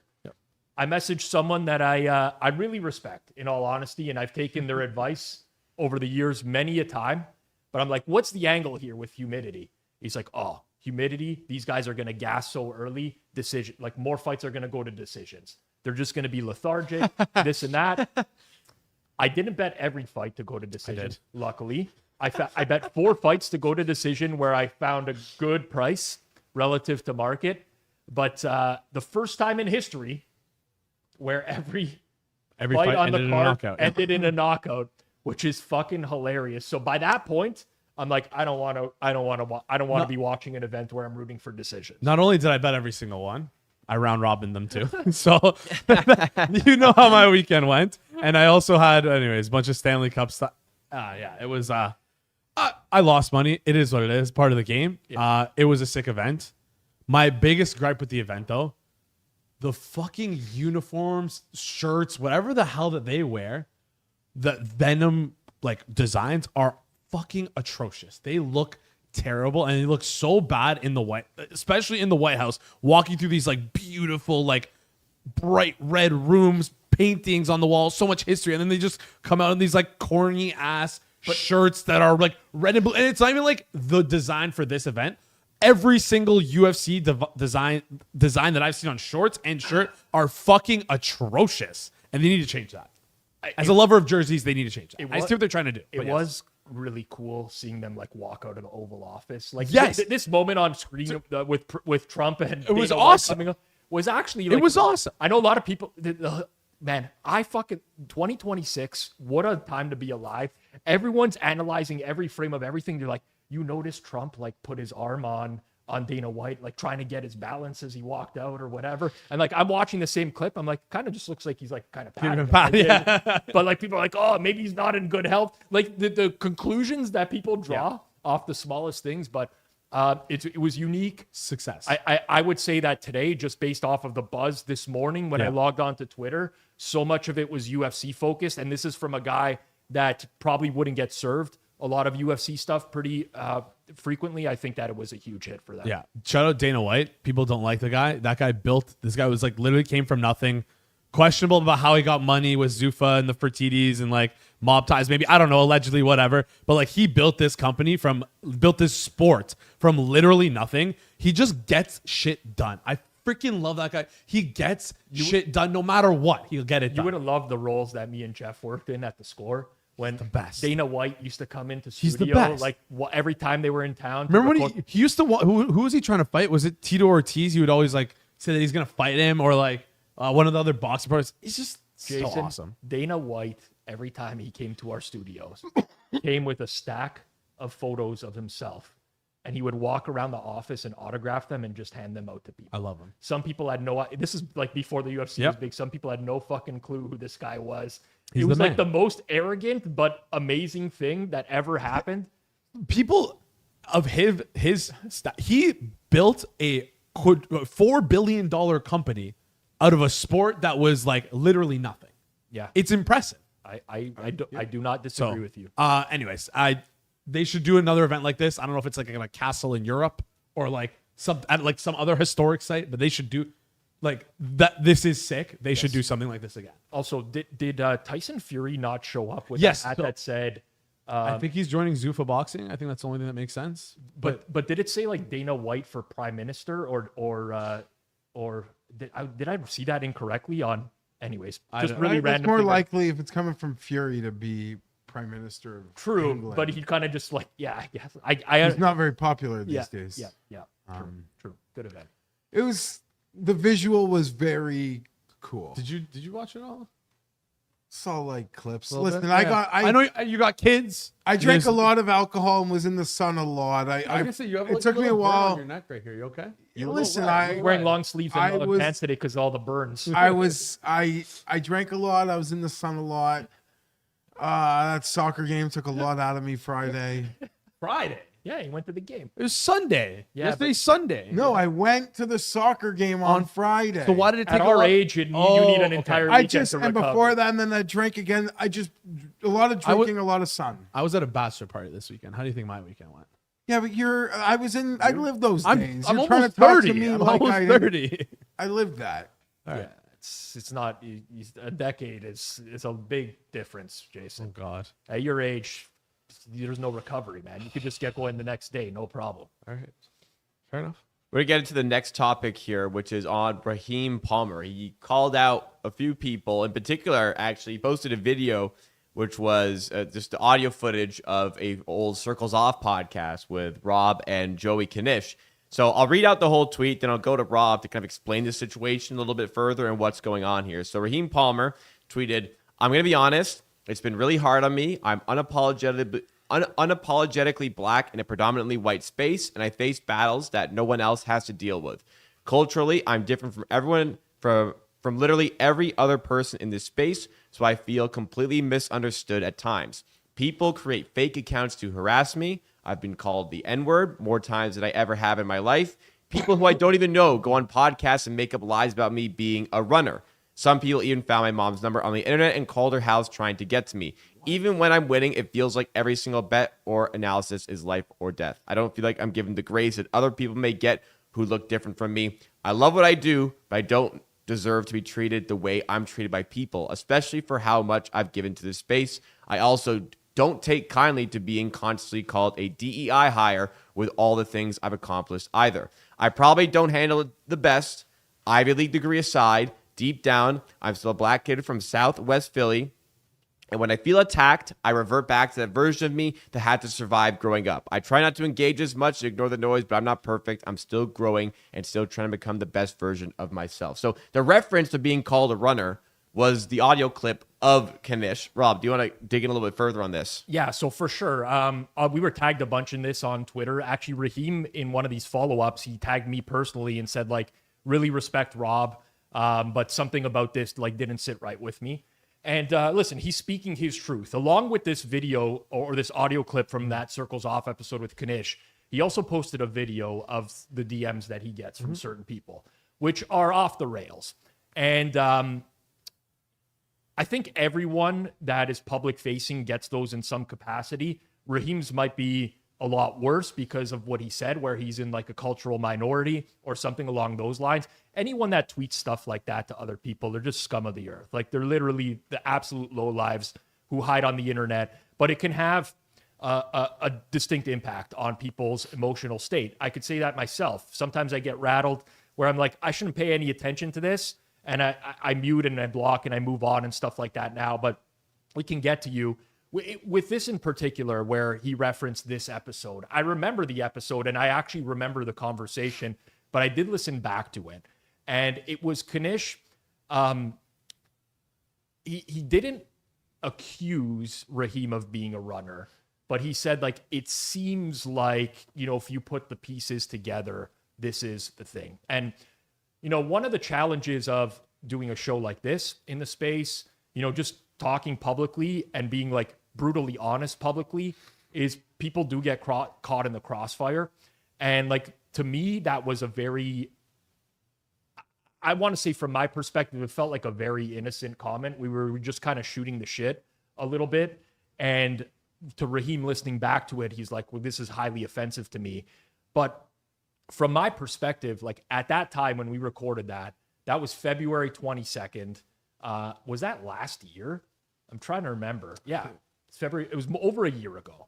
Episode 142? Yeah. That'd have been like years ago. I think it was February 22nd of 2025, if I had to guess exactly when that happened.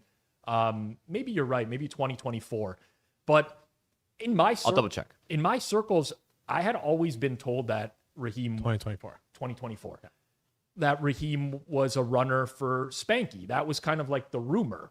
Now, he's denying it. It most certainly might not be true. But from my perspective as well, like, if I go back and I look at tweets from that particular moment in time, like if I search Raheem's I am Rostradamus and at Spanky together, and I look at the tweet history between the two, there would be a lot that Spanky says that where someone could, you know, make the connection that they might be connected somehow. Because, like, why would Spanky know who Raheem Palmer is? Like, Spanky doesn't consume any sports, like, picks or anything like that, right? But he would always respond to Raheem's messages with stuff like, I had a few of them earlier where, you know, Spanky's like, oh, Raheem, haters gonna hate. Just keep doing you, man. Let them spectate while you continue to generate. Like, it just felt weird. So I think oftentimes it's a good lesson for me and others.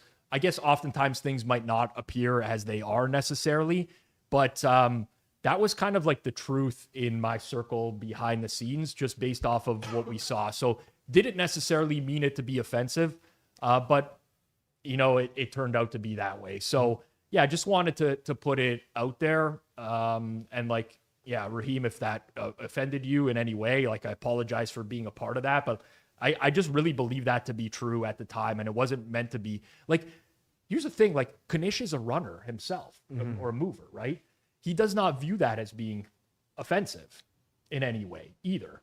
Like, part of my ignorance, because I'm not the pro, being a runner, like, you're betting is that, yeah, I know what a runner is, but that's a bags, like, I know what a runner does, but I didn't know that that's like a like that. It's a, if you see yourself as an originator and someone calls you a runner, yes, I could see how you would be insulted by that. I totally agree with that. Like I get that, but being a runner, that's actually being a runner for top people actually sounds pretty sick. Yes, but to your point, not if you are making your own bets and you're winning via your own bets, and someone else is saying, well, this person is winning because he's tailing someone else's action. It could be offensive, but I don't know. Like the landscape is constantly changing, man. Like it's not easy to discern who everyone is in the space, what they do. It's why I try, sometimes I fail at it, but I try not to speak matter of factly on a lot of things. But yeah, it's tough. I mean, some of what we do on this channel is reacting to stuff that's happening in real time. And a lot of times there's imperfect information, and I'm not trying to make excuses. And I don't think that this was just like solely directed at us. It was more so, a lot of the hate and negativity that Raheem receives. But, yeah, apologies if that went over the wrong way.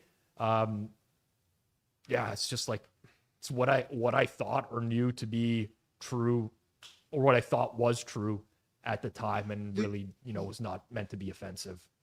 To the DMs, many of which are abhorrent.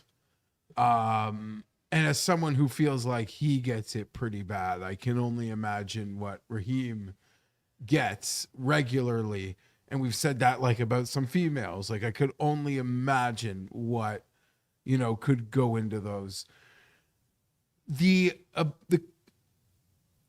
people's ability to say like the most disgusting things when they feel there is like no consequences. Sure. Is like just hyper alarming. Usually it's from an anonymous account without like a real name or face, but people's instincts to say like the grossest thing to you because they feel like there is going to be no consequence for them because you'll never know who it is. You're not going to go find their boss or their mother, their whatever. You know what I'm saying? It's fucking scary is probably the wrong term, but disturbing. Fuck, man. Yeah, I agree. I think I dug really, really deep into this thread. People who were responding to me personally or just to Raheem or whatever.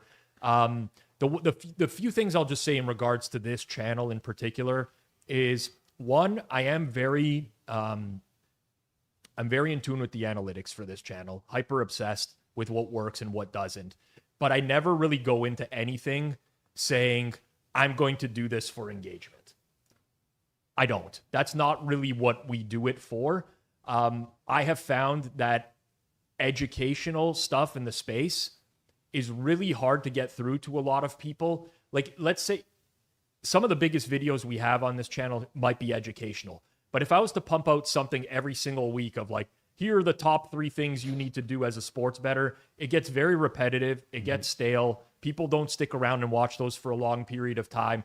And we've kind of taken like an inverse approach to education. So the original idea behind this show, circle back, and this is the original idea. I understand what it's morphed into, but it was more so, listen, if we just use these tweets, we can kind of educate in a way where it doesn't really look like it's educational.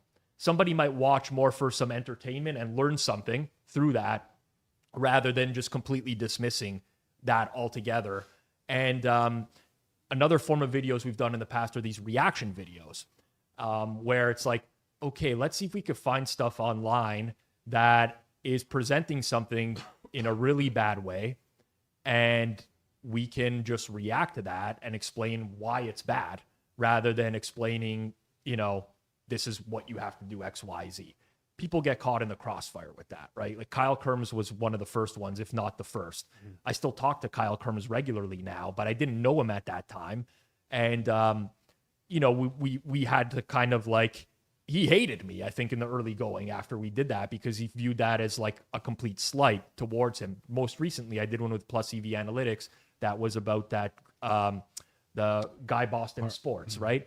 And then I went and watched more videos on the channel afterwards, and it's like, well, that guy doesn't actually preach himself as a winner. He preaches as just like betting. The messages still apply from the video, but he might not have been the person that we needed to react to necessarily, although I still think the content of the video was good. So it's really challenging to navigate all this in the space. because people are always, you're punching down on this person, you're punching down on this person. But just let you know, I always speak openly and candidly. When Kanish mentioned that on the show, it's kind of what I believed Raheem was doing at the time. And there was a lot of like, I had been told that by others, which again, Raheem alleges is false. But on top of that, there was like a lot of signs that I signaled to me that it might be true. So anyways, tough space to navigate through. People are going to get offended. That doesn't mean the actions are right or wrong necessarily. I hate it when people misrepresent me. I hate it more than anything else on the planet. So I get what other people are where they're coming from. But yeah, I just want to say like there was not any malintent there. All right, we're going to keep it moving on the show in just a moment. Before we do, a word about the Discord that we have at the Hammer Betting Network, because we're still cooking with plenty of members. We're trying to push up to 2,000 members in the Discord, and also a great reason to be involved in the Discord if you are a supporter of Circle Back here on the Circles Up channel is that we can hear from you. We have a channel specifically dedicated to submissions. So if there's something that you want to see featured on the show, you can let us know, as always, on Twitter by using hashtag Circle Back, but you can get to us directly with the Discord going to the Circle Back submissions channel. Plus, there's all this other great stuff that you can check out by heading to the link in the description or going to discord.gg/hammer. Lots of great stuff over there. Make sure you go check out our Discord today. On to the next topic. We have Alex8375, Land Trader, at Land Trader 8375, says, dumbest edge I ever pursued. A couple years ago, I tried FanDuel Faceoff to see what it was about. Basically, you play against some other person in a skill matched video game, and the winner collects their opponent's stake minus rake. I got good at one of the games and then wondered if I could game the skill match system by playing at the lowest stakes and getting terrible scores. I spent like an hour playing 20-cent stakes, Wheel of Fortune, to have an extremely low average score, then tried playing the highest stakes game, which was like $20. Unfortunately, my sandbagging didn't work, and they still matched me against people I was at parity with. Even if it did work, probably would have been worth like $100 per hour max. Now, somebody in the replies who actually said they were doing the exact same thing. Rob, do you like this story here? I do. I think this is really funny because like every sports bettor that I think is regularly looking for edges can kind of resonate with something like this, where it's like when you think you've stumbled on something or you want to dig deeper, you know, you dig and sometimes it becomes like very fruitful when it might have been a nothing. Like one example would be all the people who were like doing their own Madden simulations during COVID and betting into the offshores, into Bovada and Bet Online. Because Bet Online and Bovada, there's traders, they were simming the games like a couple times and posting lines, whereas other people had like 10 PlayStations and Xboxes set up and they were able to get better numbers basically. And that's like a huge one. But there are so many times as a bettor, like I will spend an endless amount of time, way too much time, because you don't at least I don't prioritize the time into, you know, digging really deep on something. And then you spend all this effort in it and it's gone. Like either the market's gone or it turned out you fucked up and it wasn't something like it's even broader than this in sports betting. It's like life. You know how many people do this in life? You know how many things I could look back on and be like, why the fuck did I ever do this? When I was a kid, I used to buy up Pokemon cards and I knew what the value of all these cards was, whereas a lot of people who were trading them, like with friends, just wanted to complete sets and they didn't know what the cards were actually worth. So I was scamming people on trades left and right. I look back on it now, it's like I might have made like $50 over the course of months of trying to do Do you still have those cards though? Long story short, the answer is no. You would have had more than $50 in cards than it sounds like. Yeah. That's just like life. Yeah. And your other successes in gambling, in finding those edges, allowed you the time and financial freedom to like go hunt for other ones that I guess ended in a dead end. Yeah. Isn't that no different than some like dude in a lab coat playing with beakers? Well, Like some things are gonna mix and hit, and Bingo. other things are gonna mix and not hit, and some days are gonna end and be like, I wasted my whole friggin' day. this guy nailed one for World Baseball Classic. Remember the first game with the USA and Yes, but minus I nine. didn't win though. But But you sent it to me. Yeah. And I was going through all like the house rules everywhere and whatever. I ended up playing it on a site that actually it was a horrible bet for me. I spent so much time looking into it, and I completely fucked up where I played it and the correlation, and I ended up with like 5,000 down on this, which was like huge negative expected value. That's just like life sometimes. It's fun. Yeah. It's the process of doing this stuff is fun. It really is. Like, because like you, in so many of like the dead, I don't want to call them dead edges, but like the bad ones, you're gonna find that one good one, and it's like, it makes it all worthwhile. There's something exhilarating about finding an there's an angle in sports. I'm convinced there's one for the World Cup out there, and I've been like racking my brain for so long, and every day I'm like losing time on it. I have to find it, but there's one for some soccer tournaments, but it does not apply to the World Cup. That still exists, but it's existed for like 8 years. Okay. At decent books. Yeah. And fingers crossed it will continue to exist, but you will get like 3 or 4 opportunities to bet it. Maybe, if that, in a tournament. Okay. But that was another one where it's just like, you stumble upon it and it's great. But, I mean, the amount of time, like I don't even want to think about the amount of time I've put in or like pursued an edge that turned out to be nothing or like, but that's the game. Yeah. That's the game. I don't even know if I have an edge that's like this that's worth it, but there's a certain gas station that you get. Hear me out. Stickers. No. So you can the local Ontario book here. If you go to a certain gas station, they'll actually they'll apply what you spend on your bet to points for their rewards card. And I don't know if I'm wasting gas by going out of my way to go to only those gas stations to do it. Reward scams. Yeah. Well, it's not a scam. Hold on. Well, yeah, it's not a scam. Just edge chasing. Yeah. Yeah. Lots of people do that with rewards. There's lots of people who do that with rewards. The types of credit cards that they use, the combination of cards that they use. There's all sorts of them. But I love this coupon clipping. Isn't that just edge hunting? Yeah. Yeah, but like going to Costco and getting all the gift cards for $90 when they're worth $100. Sure. But imagine you did all that coupon clipping, you showed up to the store and they're like, yeah, we only accept one coupon at a time. Then you would feel really dumb pursuing that edge. So you walk in, leave, come back, leave. Come Or you see, let's say you don't know them, but you're in a store, a big box like grocery store, and there's a great sale on Gatorade.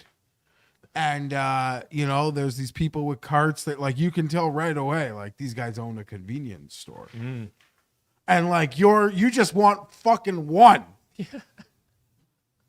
Seems like this is very personal to you, this exact moment in time. Might have happened recently. I just need 6 Gatorade and I'm filling up 3 trunks full, you fucker. Time to get into the comments from the previous week's show. We love to feature comments. We love to read your comments. You have a take from this week or something you just want to say to us, put it in the comment section down below, and perhaps if it's good, something we want to talk about, we'll feature it for next week's show. Starting off with Insight 7013 says questions that these teams ask prospects. So this is in regards to the conversation we had last week about the strange conversations that NHL teams started with prospects at the combine. So questions that these teams ask prospects are designed to evaluate a prospect's character, decision-making, creativity, and ability to think under pressure, rather than test hockey knowledge. Asking whether a player would choose a short career with a championship or a long career without one helps reveal their priorities and perspectives on success. Presenting a brick and asking what they would do with it measures creativity, adaptability, and problem-solving skills. An extreme survival scenario involving a water bottle is intended to assess judgment, ethics, and how a prospect responds to difficult situations.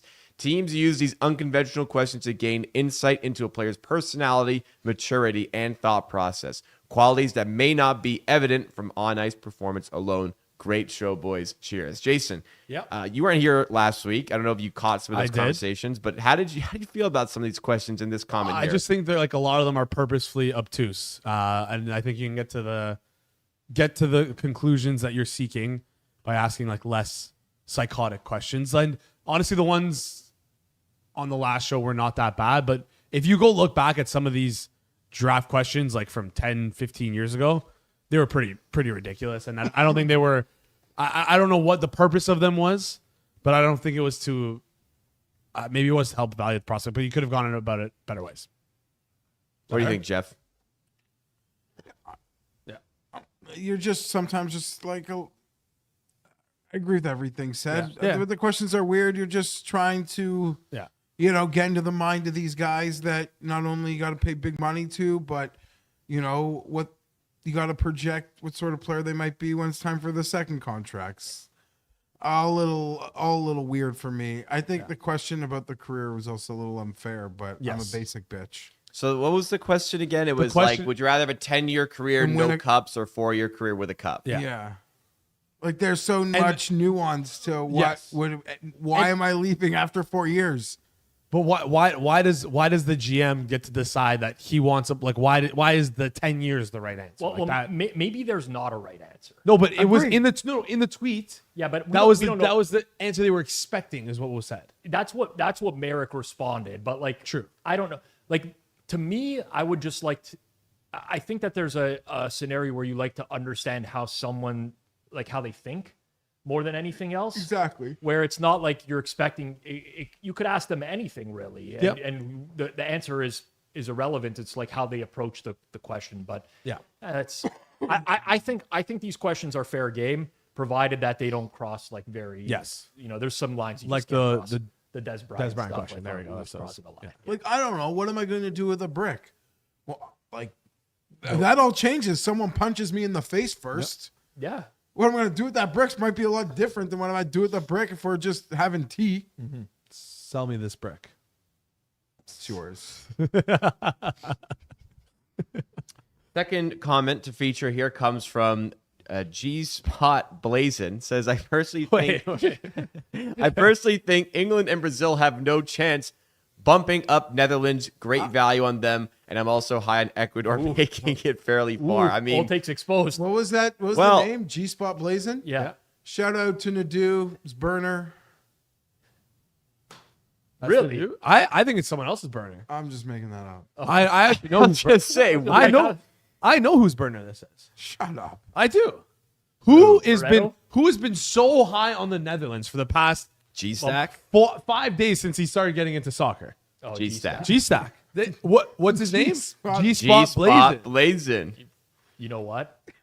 There could be something here. This is G-Stack. Stop it. I feel like G-Stack would be more grammatically correct. He's a better writer than this. But did he just do that to like he didn't expect to show up on the show, but he's doing it to amplify for the network, like just putting comments. I think it's more likely this is an actual person. I disagree. I actually think this is a G-Stack burner, and G-Stack is a very smart guy.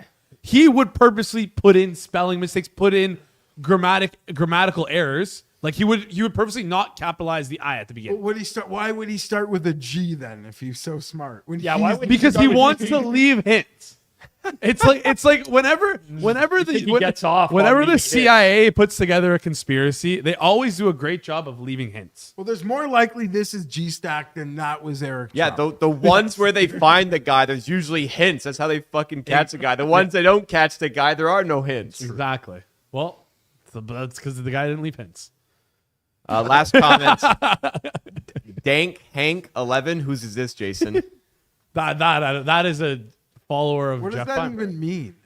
I follow gambling Twitter vicariously through Fienberg. It seems like you just wanted to leave a positive I think it's comment, through but- your promotion. So what I was gonna say, what I was gonna start here is that there's probably a large section of viewers who have no interest at all in gambling Twitter, yet enjoy this show enough to watch it consistently.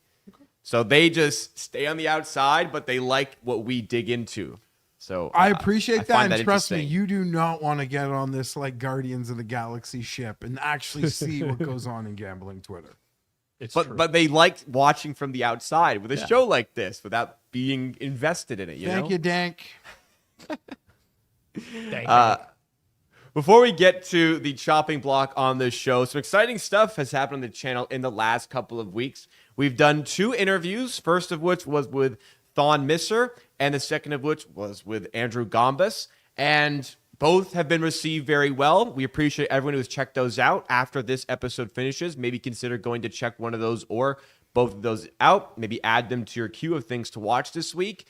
Learn a lot about sports betting, learn a lot about these interesting people in this space. But we are asking you, who should be next? Who is somebody that you want to see interviewed on the channel? We would love to hear your feedback, be it in the chat, in the Discord, on Twitter, or even simply in the comment section down below. We, again, at Circles Off, want to give you the content that you want to see.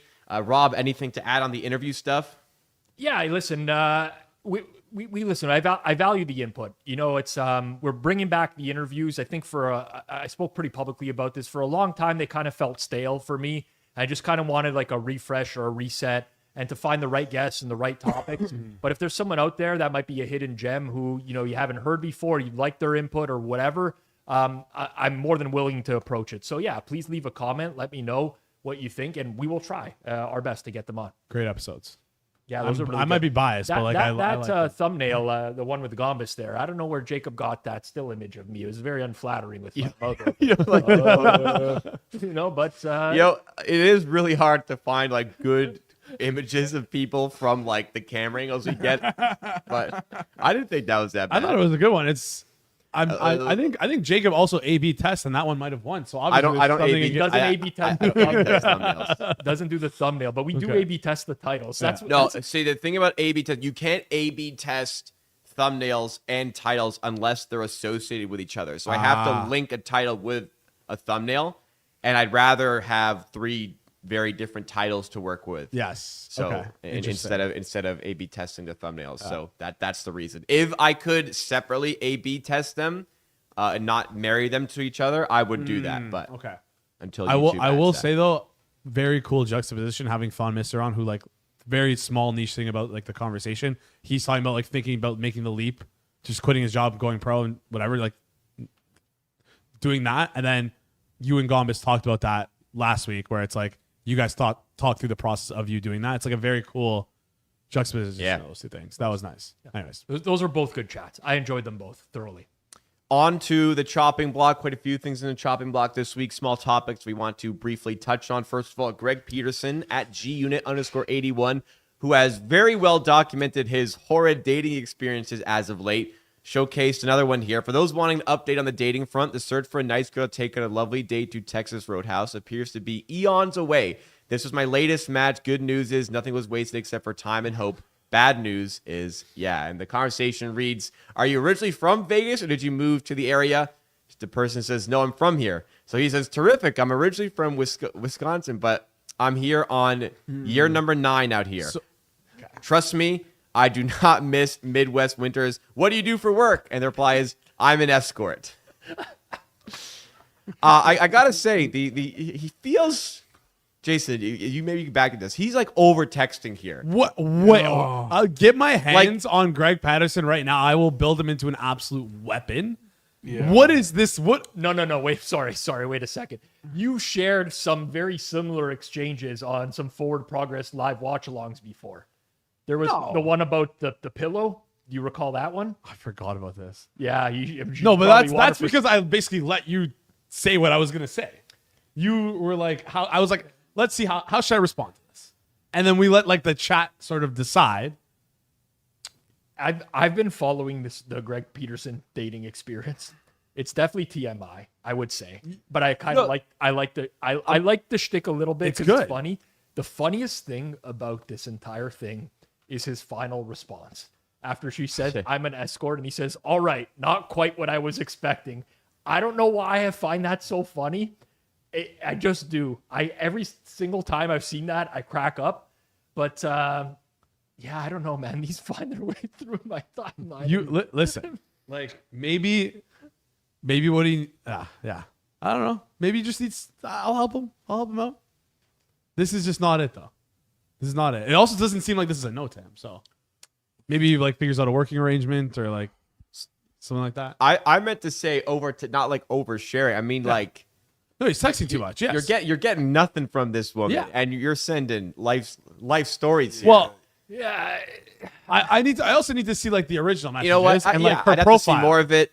I get it. He's really trying, but like sometimes they're not giving you anything, you know? I think put me, Greg, and Nadu together, we can build a fucking trio. Oh my An absolute trio. Of what? A trio of what? Yeah, what are you building a trio of? Just like, you know, You gonna get responses? Good Like, are times. you aiming for responses? Or good you- times out on like the, I don't know, in the city of, we'll go out in Toronto, bring him out here. I've Fly seen him like a half dozen of these from Greg in like the last Yeah. month. Well, How does he keep walking into these? I don't know. I don't know where he's going to meet So- these. Some of them are like insane. I need to give context. This is the first time we featured it on the show. Yeah. There was one where like it was an absolute train wreck of a date where the woman ended up drinking way too much, ended up finishing his drinks for him, and then I think pissed on him. peed at on her- his leg in while her passed apartment. out in his car. It was his car. I thought it was her apartment or something. In his car, no, he had to bring her home. He had to like look after her. Yeah, but he had Well- to bring her in to look after her. No, 'cause no, she was, they did it in the wait. They didn't do anything. He looked after her in the car and then brought her inside after she peed on him, I believe. Okay. And but that's not the end of the story because he tried to get a second date. He tried to see if there was a follow-up date. And See, you're doing too much, man. You gotta see what they're giving back. I know he's trying, but to be fair, she's not giving you anything in this Yeah, but he conversation. might have, You know, that date might have gone well until Yeah. she got too Well, drunk, and we've all been. Well, we've all. Yeah. I'm gonna draw the line. At I have someone not pissing been there. on my leg. I have not been no, there. we've all terms of gone. second I date. cannot believe what goes through someone's head to be, oh, you're not going to finish that drink and like already drunk. I'll finish the drink. We know a for you. few people, but they're guys. It's true. Yes. Yeah. I will say though, As much as I want to finish that beer, if I'm on a first date, that beer is going to waste, Oh, are unfortunately. you gonna finish that beer? I'm like, yeah, of course I am. That's why I ordered it. We have some friends like that. for yeah. sure. But hey, some people pay for a date to finish like that. So maybe you just got to look at the positives. I don't know. Second thing on the chopping block, originally from Arby's Stan account, not a pig seller, but somebody who posts bets. They posted a screenshot of this plus 18,600 wager parlay they made and said, paying my fucking car off with the win they had. So they colored over in black the amount staked on this. You could see based on the website here that it's a bonus bet they used. And somebody adjusted the brightness on it and was able to reveal what it said underneath, which was a $2 bonus bet. So they said, your car payment is $372, which would have been the payout. Damn. Somebody else replied, said, you got to use a darker marker next time if you're trying to hide the wager. So they pulled one out of the old Jeff Nadeau handbook and said, LMAO, I did it as a joke. Yeah, so first of all, the internet is undefeated. Yes. If you try to lie on the internet, there's a very high probability you're going to get discovered because there's enough sleuths out there. People were going at this guy Zeke. They're like, "Oh, you have no life. Like, who is there?" I'm like, I love this guy. Yeah. This guy is a legend, Yeah. man. He should be put up a couple rungs on the ladder for this type of behavior because it doesn't really take that long. And also, if you despise someone enough or you're trying to uncover their bet amounts, I have a certain appreciation for you. The I did it as a joke stuff doesn't fly. Like, no one is ever going to believe that you went out of your way to hide the bet amount as a joke so that someone could uncover it. Who the fuck would actually think you did it as a joke? I know, it's so bad. Like Jason, the serial killer leaving the little trail of Leaving a evidence. trail. That's the whole point. Do we think The whole point of the original tweet was for somebody to find the true wager amount. You know, do we think that, G-Stack George, he's a big fan of Arby's. Do you think that he could be the Arby's stand Is he a account? big fan of Arby's? Have either of you guys ever had Arby's? Yeah. I don't. Their curly fries are good. That's all I've Curly ever had. fries slap. There's not many in Toronto anymore. You gotta. Actually, I would. There are zero. I'm in just Toronto. making that up about George, Oh, by the way. But okay. you believed it for a second. Like, this could actually No, be I a fake account. George is a unique guy. You know, he Well, just yeah. liked the most random. Here's the takeout thing. spot. It's like you say George likes Arby's. I'll believe that George likes Arby's. Why would you lie to me about that? In No, the same but way. would you believe was that a he's joke. the Arby's stand account? No. I never said it was going to be it. I just did. I was more shocked at the statement that George likes Arby's. That's it. Have you ever seen a Meat Mountain, by the way? A meat mountain? Meat Mountain, yeah.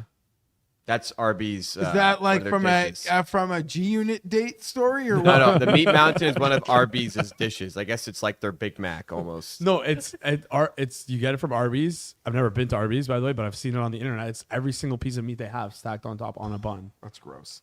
Arby's is like disgusting, but it actually hits a little hard. We In a should go good to way. Arby's one day. Where? I don't know. Belleville? I used to live that near Port one in Hope? Sudbury, but I never went. Burlington? I've eaten Arby's once in my life, just once, and I did not enjoy it. I've never been. I gotta try it. I've never had a the roast curly beef sandwich. fries do. I've had hit the curly hard. fries. That's such like a. They probably got the Costco curly fries. They go to Costco and buy curly fries. Yeah, but That's- not everyone I'm goes based to it here. Costco if to you're get talking curly about a fries. place I that know, serves but- sandwiches, and you're like, the first thing you're like is, oh, the curly fries. It's not. Listen, Rob. Here's the reality of the situation. When I was a kid, curly fries were much more in Oh, play. fair. same, 100%. Now they're like an endangered species. Yeah, no, it's a good And point. so this is the one establishment that still says we're rocking the curly fry. They've cornered the market. Bring curly fries back. I don't know why they're so out of style now, but you know, Little spicy curly fries go hard. What's spicy about them? got some. The pepper on Arby's ones are a little spicy. it.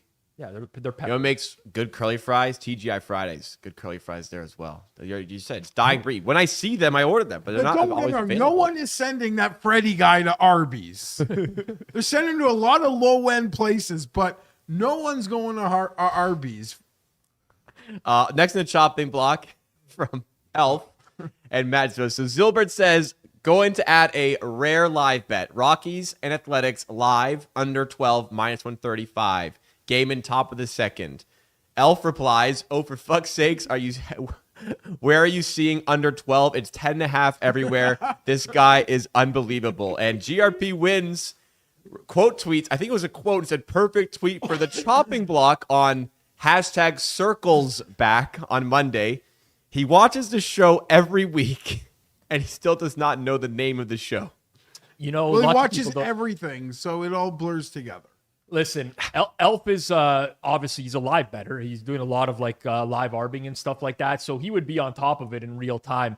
But I would say that this is not a perfect tweet for the chopping block, because what we don't need more of in the chopping block are Matt Zilbert stories at this point. Like at this point, it's gotten so incredibly out of hand. This morning, I wake up again. Someone's responding to him on Twitter. We got to stop. We got to stop. He has this way of agitating, but got to leave him in an echo chamber until he actually acknowledges what his real record is, instead of his record on one day of the week or his record when he didn't have a toothache or a gum ache or whatever the hell it is. Until that happens, we need to stop acknowledging this, period. So I would disagree with George. And George is going down in my, George is on this roller coaster over time. He had his ups, but now he's like back in spaces again. He's gone down. George you can only handle like George in doses. I understand that like you can get George, you can maximize your George and be sick of him, but George has a talent where when you are sick of him, at some point he will win you back or make you laugh your freaking ass off. I will never forget when it felt like GRP was at like his stock lowest.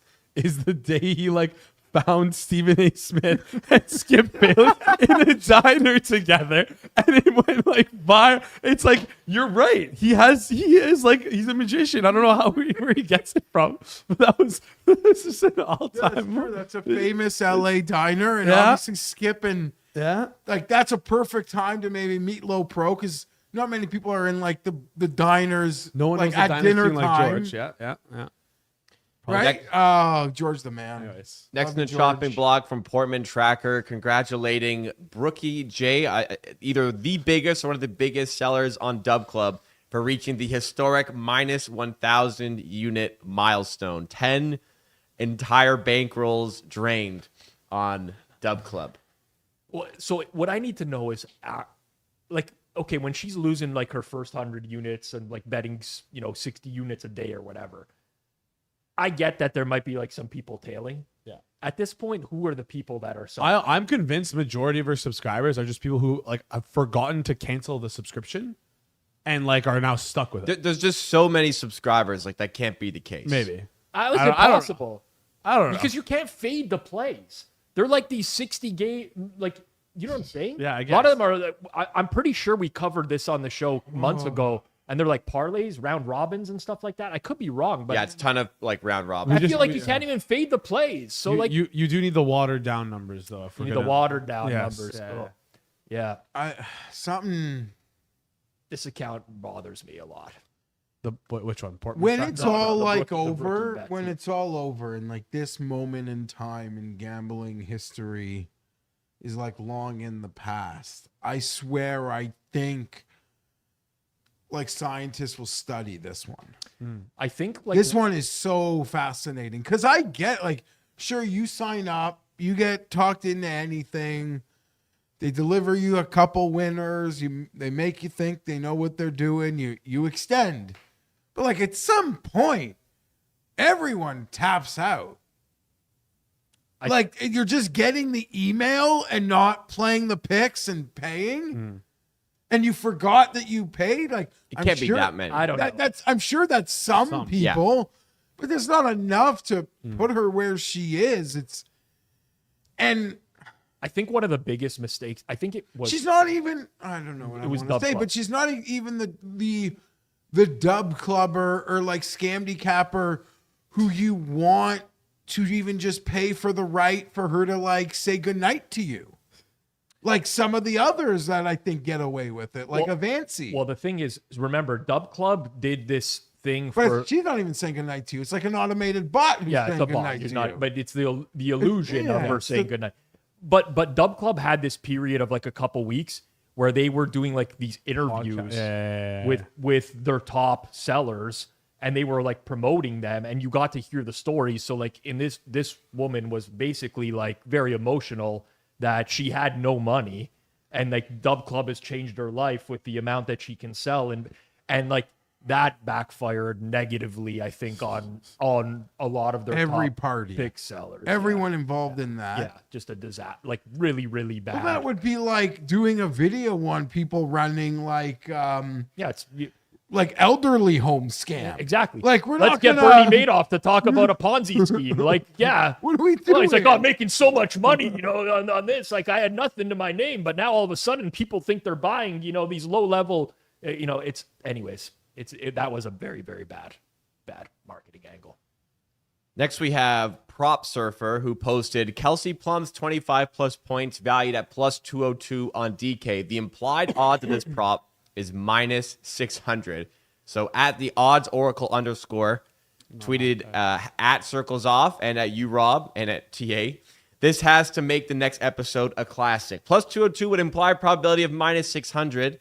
I believe this bet lost Yeah. because on June 7th, she only had like 16 or 17 points, but Yeah. pretty good implied probability. Well, he's definitely confusing the way that he's using his terminology or nomenclature, because if it's plus 202 on DK, the implied odds are that 202. He's estimating what the true probability of the prop is, which is minus 600.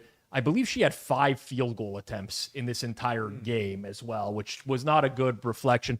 All I will really say, I don't like to dunk on people for losing bets. Sometimes they like to make it seem like they're smarter than they are, and maybe that deserves being dunked on. But, I've probably bet some big amounts of money on props before where I thought I had a huge edge and they lost very, very poorly. So, So she took 10 shots. She made 5.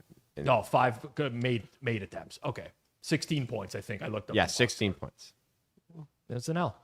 It is what it is. Definitely not minus 600. Yeah, definitely not that big of an edge. Whatever, 90%, whatever that is. Yes. But Okay, finally, we're going to watch a video. Rob, what is the context of this video? It's a poker game, and there's a guy, it looks like he's eating fish. Martin Cabral.